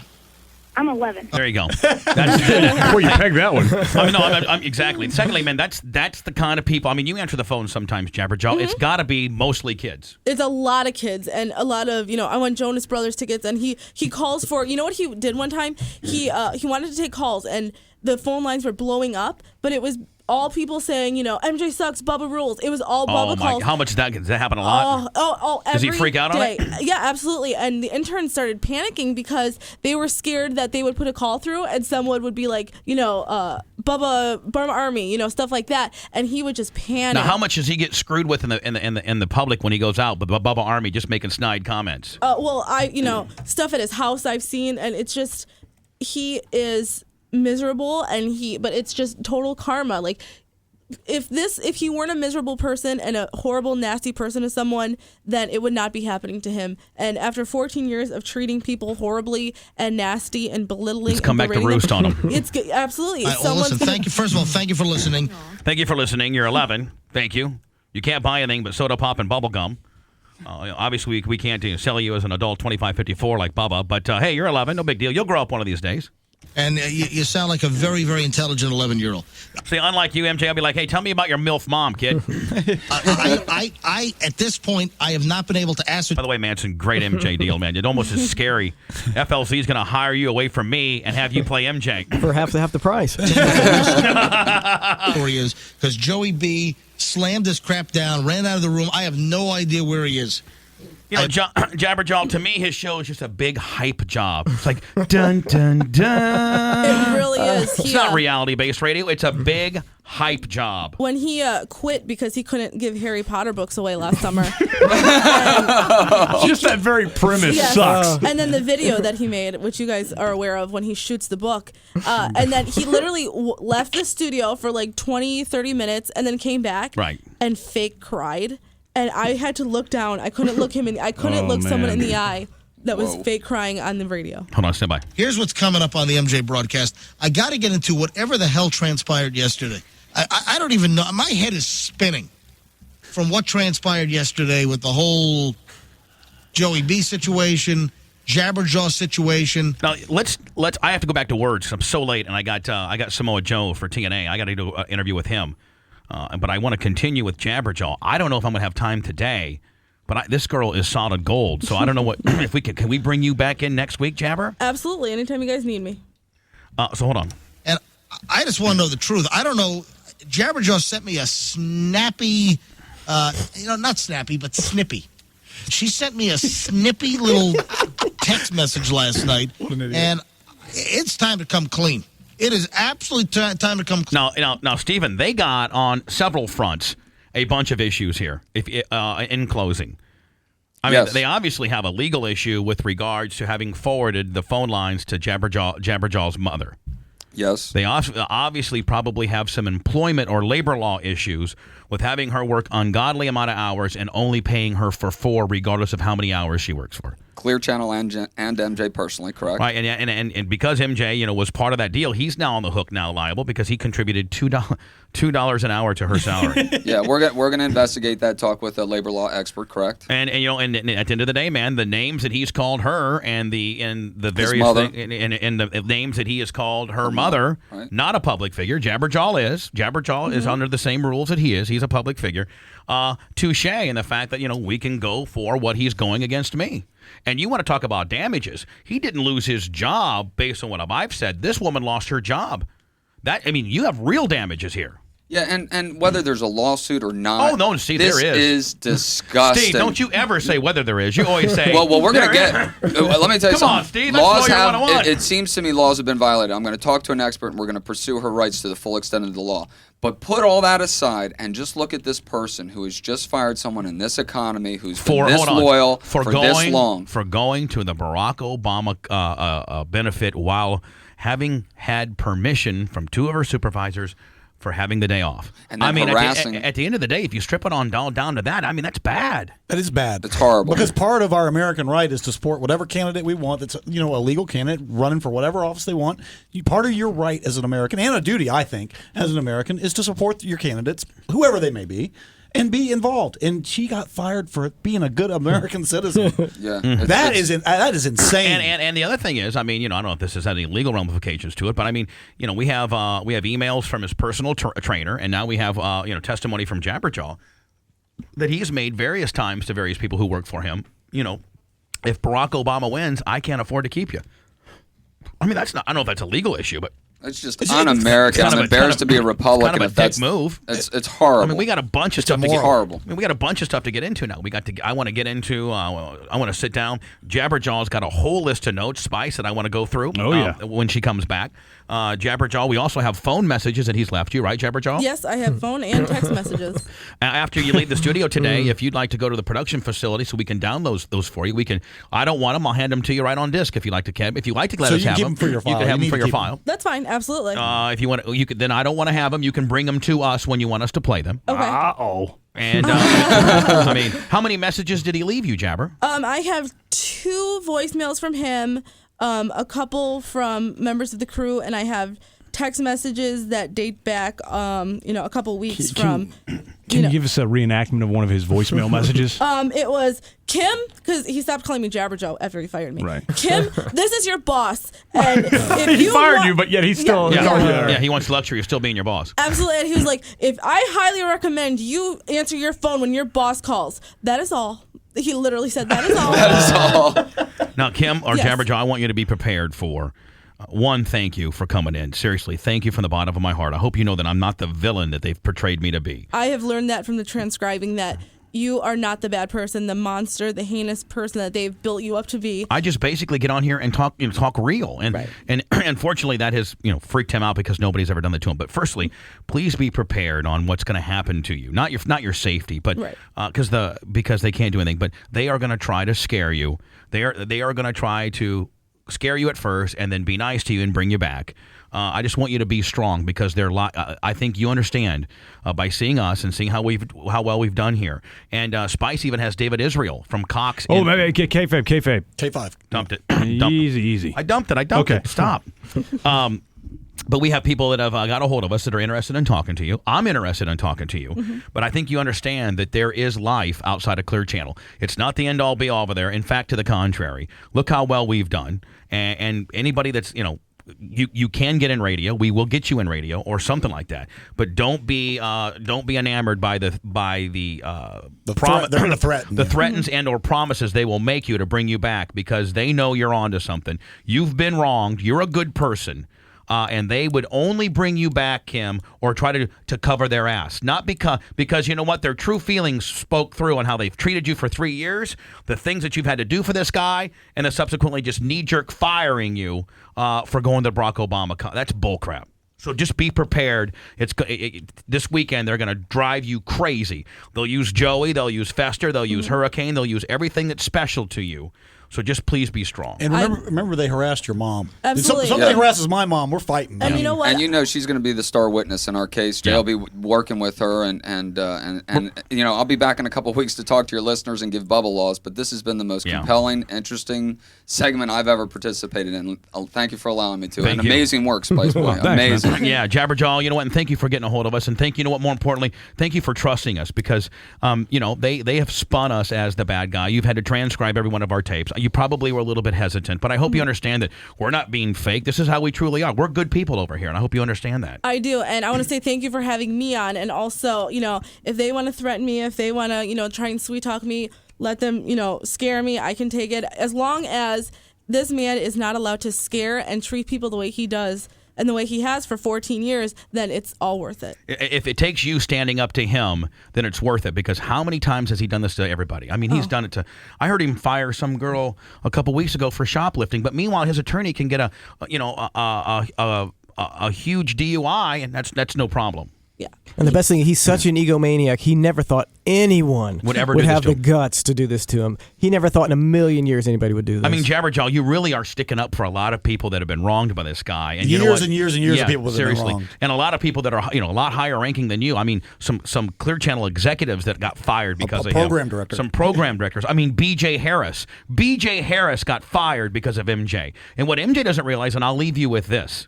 I got the likes of the Jabberjaws, and I got the likes of the Barry Joe Harrises that are ready to testify for me, regardless of what you think. I mean, at the end of the day, Stephen, we can't get to court fast enough with good people like that. That's true, but because of the things that they've done, it's delayed the process, and we're now at the appellate level. The appellate court has ordered them to show cause, so they're going to have to respond to our appeal.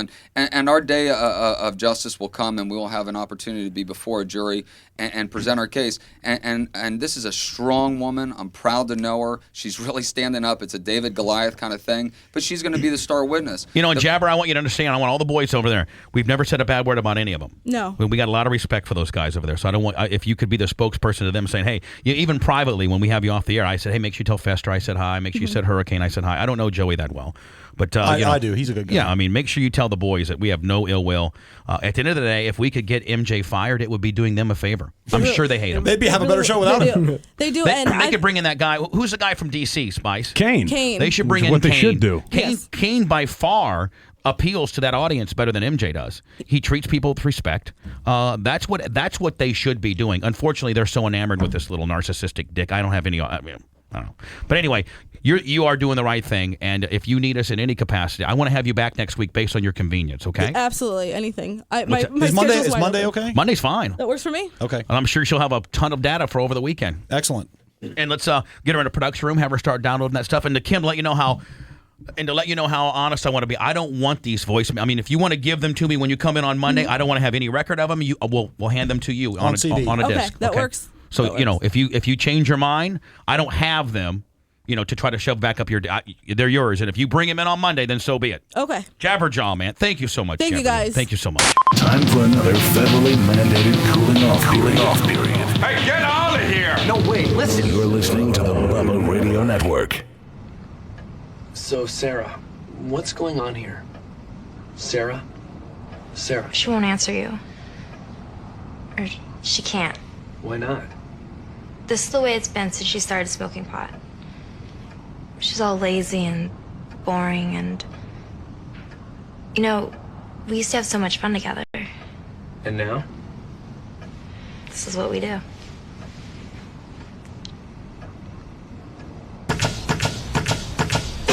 Don't look, but you're totally getting scoped out right now. Seriously, where? Don't look. Been staring at you for like 20 minutes.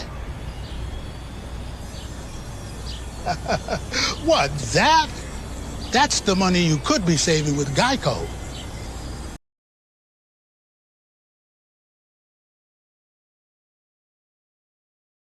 Geico. 15 minutes could save you 15% or more on car insurance. Well, I was shopping for a new car. Which one's me? A cool convertible or an SUV? Too bad I didn't know my credit was whack, cause now I'm driving off the lot in a used subcompact. F-R-E-E, that spells free. Creditreport.com, baby. Saw their ads on my TV. Thought about going but was too lazy. Now instead of looking fly and rolling fat, my legs are sticking to the vinyl and my posse's getting laughed at. F-R-E-E, that spells free. Creditreport.com, baby. Offer applies with enrollment and triple advantage. It's amazing. Watch how OxyClean unleashes the power of oxygen, making tough stains disappear like magic without fading or bleeding the colors. For pet messes, OxyClean is a must. It goes deep down below the surface to get rid of the stain and the odor. Have you ever spilled chlorine bleach on your colored clothes? Well, OxyClean is tough on stains without the damaging effects of chlorine bleach. If you save one pair of jeans, then OxyClean has paid for itself. Some clothes say no chlorine bleach, but OxyClean safely removes the stain, even on babies' clothes. It's the stain remover for the things that you love. Add a scoop of OxyClean to every load of laundry. It'll boost the stain-removing power of your detergent. Don't just clean it, OxyClean it.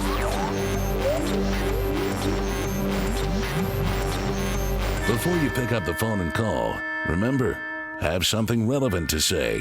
Keep it brief and no cussing. 1-888-69-BUBBA. You're listening to the show in Lakeland this Sunday. Big TNA show from Lakeland.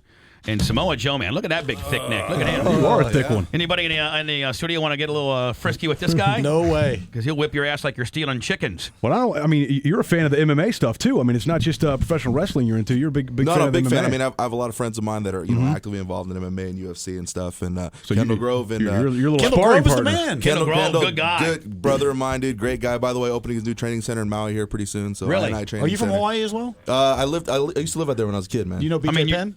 BJ? I met him. I don't know BJ Penn. So the Samoan deal is not a gimmick. That's your deal. Yeah, man. You're Samoan. Man. Yeah, I'm Samoan. All you Samoans kind of look big old heads. You guys all look huge the same. Heads. Yeah. Huge horse big heads, old heads. It's kind of hard to fake being Samoan. You know what I mean? You can't walk into a room and be like, hey, I'm Samoan. I'm Puerto Rican. Get this big ass head, bro. You're Samoan, bro. Why are Samoans so strong? I don't know, man. It's funny. You go to Samoa though, and like you see like Samoans there, like they're relatively normal size, bro. Right. But I think we get on this American diet, bro. I've never met a small Samoan, man. You guys are always big. Yeah, huge. And strong. Now, Dwayne Rock is he Samoan? He's like me. Like we're both half. You're half-breeded Samoan. Yeah, we're half-breeded Samoans. You're tweeners. I'm tweeners. Yeah, I'm half Scottish, half Samoan. Now, So what it's a did you weird- do? Oh boy, you're a mean. I'm strong. a mean Samoan, bro. You debuted in '99, right? Yep. Now, did you debut with TNA? No, with the Because they weren't around till like 04. Oh no, with in front of 15 people in a back garage of a industrial park. The way everybody starts. Yep, like everybody on a ring starts, that's bro. made out of wood that gives you headaches when you take a bump. Oh, it was horrible. Yeah. bro. You Screws debuted going wrong ways. You debuted in June of 05 with TNA. Yeah. And, I mean, how cool was that to finally? I mean, you're making the big show at that point. Yeah, it was cool, man. We had a good following. I mean, I worked in Ring of Honor, this Northeast promotion up and down everywhere and stuff. And then, they gave me a call. They said, "Hey, listen, we want to bring you on. Let you do your thing." And it was at a time before they had the Spike TV deal, so they thought that it would help them, kind of get a deal, boost their profile. And here we are. If Hogan's listening, man, Hogan, chime in.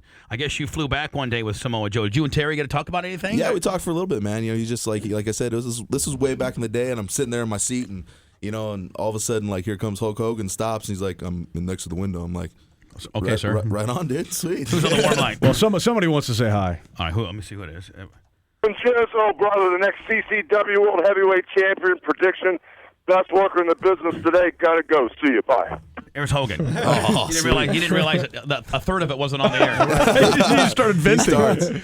Hogan, call back, you jobber. Learn how to work, man. I got to say hello, it's Hogan before you start doing your whole spiel. Growing up as a kid, man, regardless if you work for Dixie or, by the way, Dixie and Terry are real good friends. Yeah. And regardless of whether you work for TNA, whether you work for Vince, whether you work for, it doesn't matter, man. You got to respect the old man with the yellow ties. No, honestly, bro, he is the greatest of all time. There's no doubt about that. Maybe not the greatest. I mean, when the real wrestlers get together and talk about real wrestling stuff, and we talk about money and who made money, and I hear glorious stories from cats that work with Hogan who are like, it was like sitting under the money tree, man. Like, it was. Hogan would show up to the house shows and the place would sell out 3 times over. See, and a lot of like, times he wasn't required to do house shows, and he'd just show up, and so.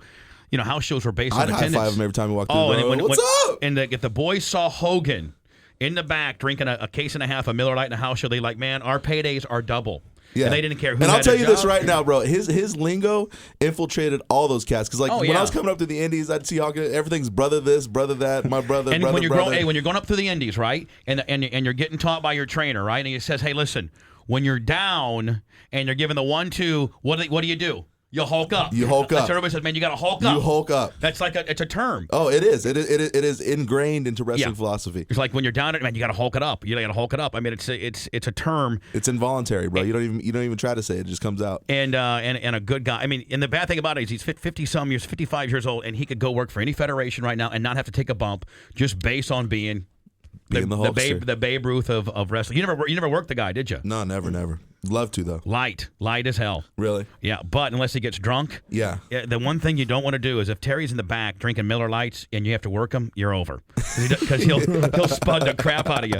But if he's in the back and he's not drinking Miller Lights, you're going to be okay. Starts throwing the whole bag of potato chips at you. Now, we actually have had Kurt Angle on a lot on the shows, and you and him, he dropped the strap to you, did he not? He did. Kurt's a good, benevolent cat like that to, He's a good guy, man. The thing about Kurt is, here you are working him, but at the end of the day, man, no matter who it is in the business, if he got a hair up his ears, he could basically kick your ass shoot style.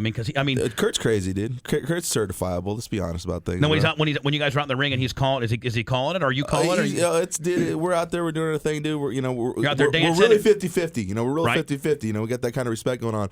But you look at Kurt's eyes sometimes, dude. It's not right in there. Like dude. he's not with me. No. Where is he? Yeah, like he's hearing Roman. He's hearing like Roman drums. And hey, you know what? He actually texted me down. last night. Did you know that? Yeah. Hold on. I gotta show you the text. Late, like he was flying back from Ireland, he said. Yeah, we send him everywhere. It's great. Here we go. Hey, you effing jabroni. Sweet. I'm flying back from Europe. I'd love to be on your show. Call me tomorrow anytime. Your love Kurt. Look. And it came in at 8:09 p.m. last night. What was he doing in Europe? Was he working? I think he was doing like promotional stuff. I think we're starting to expand out there in the European market. There in Europe. Sunday, Samoa Joe at the Lakeland Civic Center, and that's a great place to watch. And it's kind of a great venue because you can get a Tampa draw, you can get a Sarasota Bradenton draw, and you can get an Orlando draw. And now, are you currently the heavyweight champion over there? I'm currently the TNA World Heavyweight Champion. A big match with Booker. Yep. Booker, one of the old ex-Vince boys, and he's a big boy, too, now. Oh, he's huge, man. He's a good guy. I like Booker. Yeah. He is huge. And he's scary, bro. He's a scary cat. I know. Just to look at him, he looks like the Predator kind of, doesn't he? Yeah. I think and then sometimes you can only understand about every third word when he's cutting a promo on you. he spits a lot when he promos. He's got this whole like new like African dictator thing going on now. Have you heard it yet? Like he's like Idi Amin up there. It's ridiculous. I don't know if anybody's noticed it on TV, but I'm just saying. I don't know if he found out some real ancestry. Now, who are some of the boys you hang out with? I mean, who's your boys? My boys? I don't know, man. I got a lot of them, man. I don't at TNA. At TNA mainly, I hang out with AJ and Chris a lot, just because like traveling buddies. You know, you just I mean, you know how they work. You know, you don't got to worry about them. Everybody's got everybody's quips down. No, not a big deal. Now, do you guys do like the old WWF guys, where you guys will like rent a car and three travel together, or something like that? Yeah, that just makes it easier, man, because you'll fall asleep at the wheel. How about Machizo? That guy's I love Jay's him. Great. You know what? He has got it down. Do you know how that all started? Do you know how that all started? I don't care how it started, but that bitch has got it down. Oh, he's got it down pat. Oh, this all started with a crank call to the Sheik, man. Oh, did it? Yeah. In fact, Sheik right now is hating Randy Savage because of a phone call that Jay Lethal made. Oh. I can't repeat on this air what Sheik says about Macho Man. I can't repeat it on air. But literally all that stuff is because we were all partying in the room one night. Right. And said, Jay, you still do that good Macho Man? He's like, yeah. I said, yo, call up the Sheik, man. Call the Sheik. And he called him up, and he goes like this. He goes, hey, listen up here, Sheik. You know, I'm doing this thing. I'm doing this thing in TNA, yeah. And I want to know if you're in. And you know, Sheik's like, oh, Randy, of course, anything, Randy, anything you need, Randy, anything for $18 payday. And then, you know, Jay's sitting there, he's like, yeah. Well, listen, I need you to do me a little favor. You ever see anybody mess with Liz back when we were with Vince? And before he can get Liz out of his mouth, bro, she was like, oh, Lex Luger, that son of a. That son of a. Dude, hit him with the bus twice, ran him over with him, kicked him down a mountain. It was great. The Sheik's full gone, man. He's full on. It's great. In fact, Mansion does a good Randy, man. Right? Yeah, Sheik, yeah, I'd love to work with you on TNA. Dig it.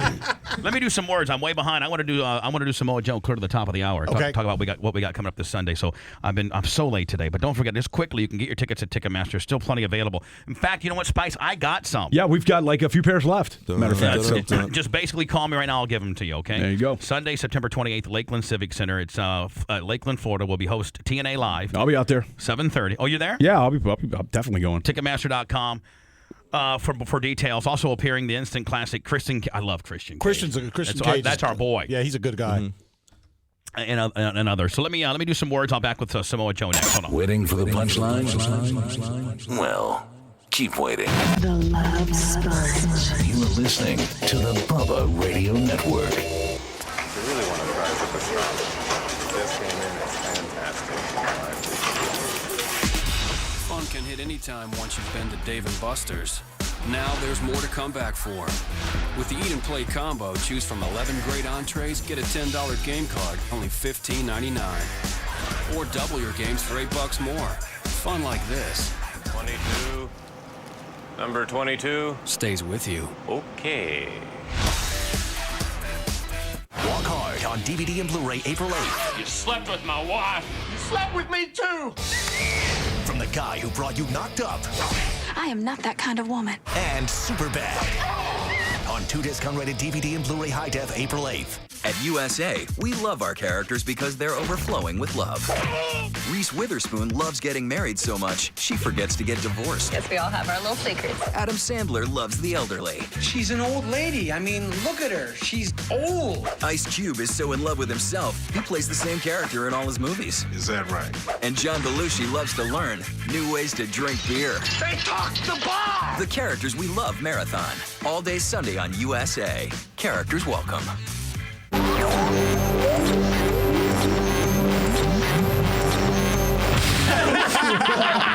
Clear Channel. Get over it. Just get over it. He's not going anywhere. It's my show. It's my world. It's all about me. We're back to the Bubba the Love Sponge Show. Bubba the Love Sponge Show. Rock 105, Jacksonville, 102.5 The Bone, Tampa. Samoa Joe from TNA in the studio on Spike TV. Big show here this weekend in Lakeland. Callers 1 through 5 want tickets. What do we got? We have enough tickets, don't we, Spike? Yeah, 1 through 5, sure. Yeah, load them up. Let me see here real fast. James, you want to go to the show? Yeah. Stand by. Andy. Yeah. You want to go to the show, buddy? Hell yeah. All right. Rob. You. Tickets? I love them, Bubba. Stand by. George. Tickets? Dildo George, you there? George, you don't got tickets. You can't pay attention. John, hi, you there? John once, John twice. You there? And he must have hung up. Joe is, rumor has it, Joe, I don't know if I'm supposed to be saying this or not, that you may be living here in the local Tampa Bay area. You might have bought a house. I've bought a house here in the local Tampa Bay area. God, look at all the boys, whether it's your federation or the non. Look at all the boys that live here. If you go old school. You should have seen my IRS bill last year. It was stupid. For what? Oh, state taxes? Are you kidding me? We don't have any here. In California, yeah. Here we don't have any. That's zero. I mean, you're saving what, 5, 6, 8%? Oh, that golden bear showed up to my house and left $1 on the counter. Yeah. Bro, it was bad. Two things about Tampa, maybe 3. One, we have, if you don't mind the Vietnam weather like in July, because it is like Vietnam. But you know, you're Samoan, you're used to being hot. It's cool.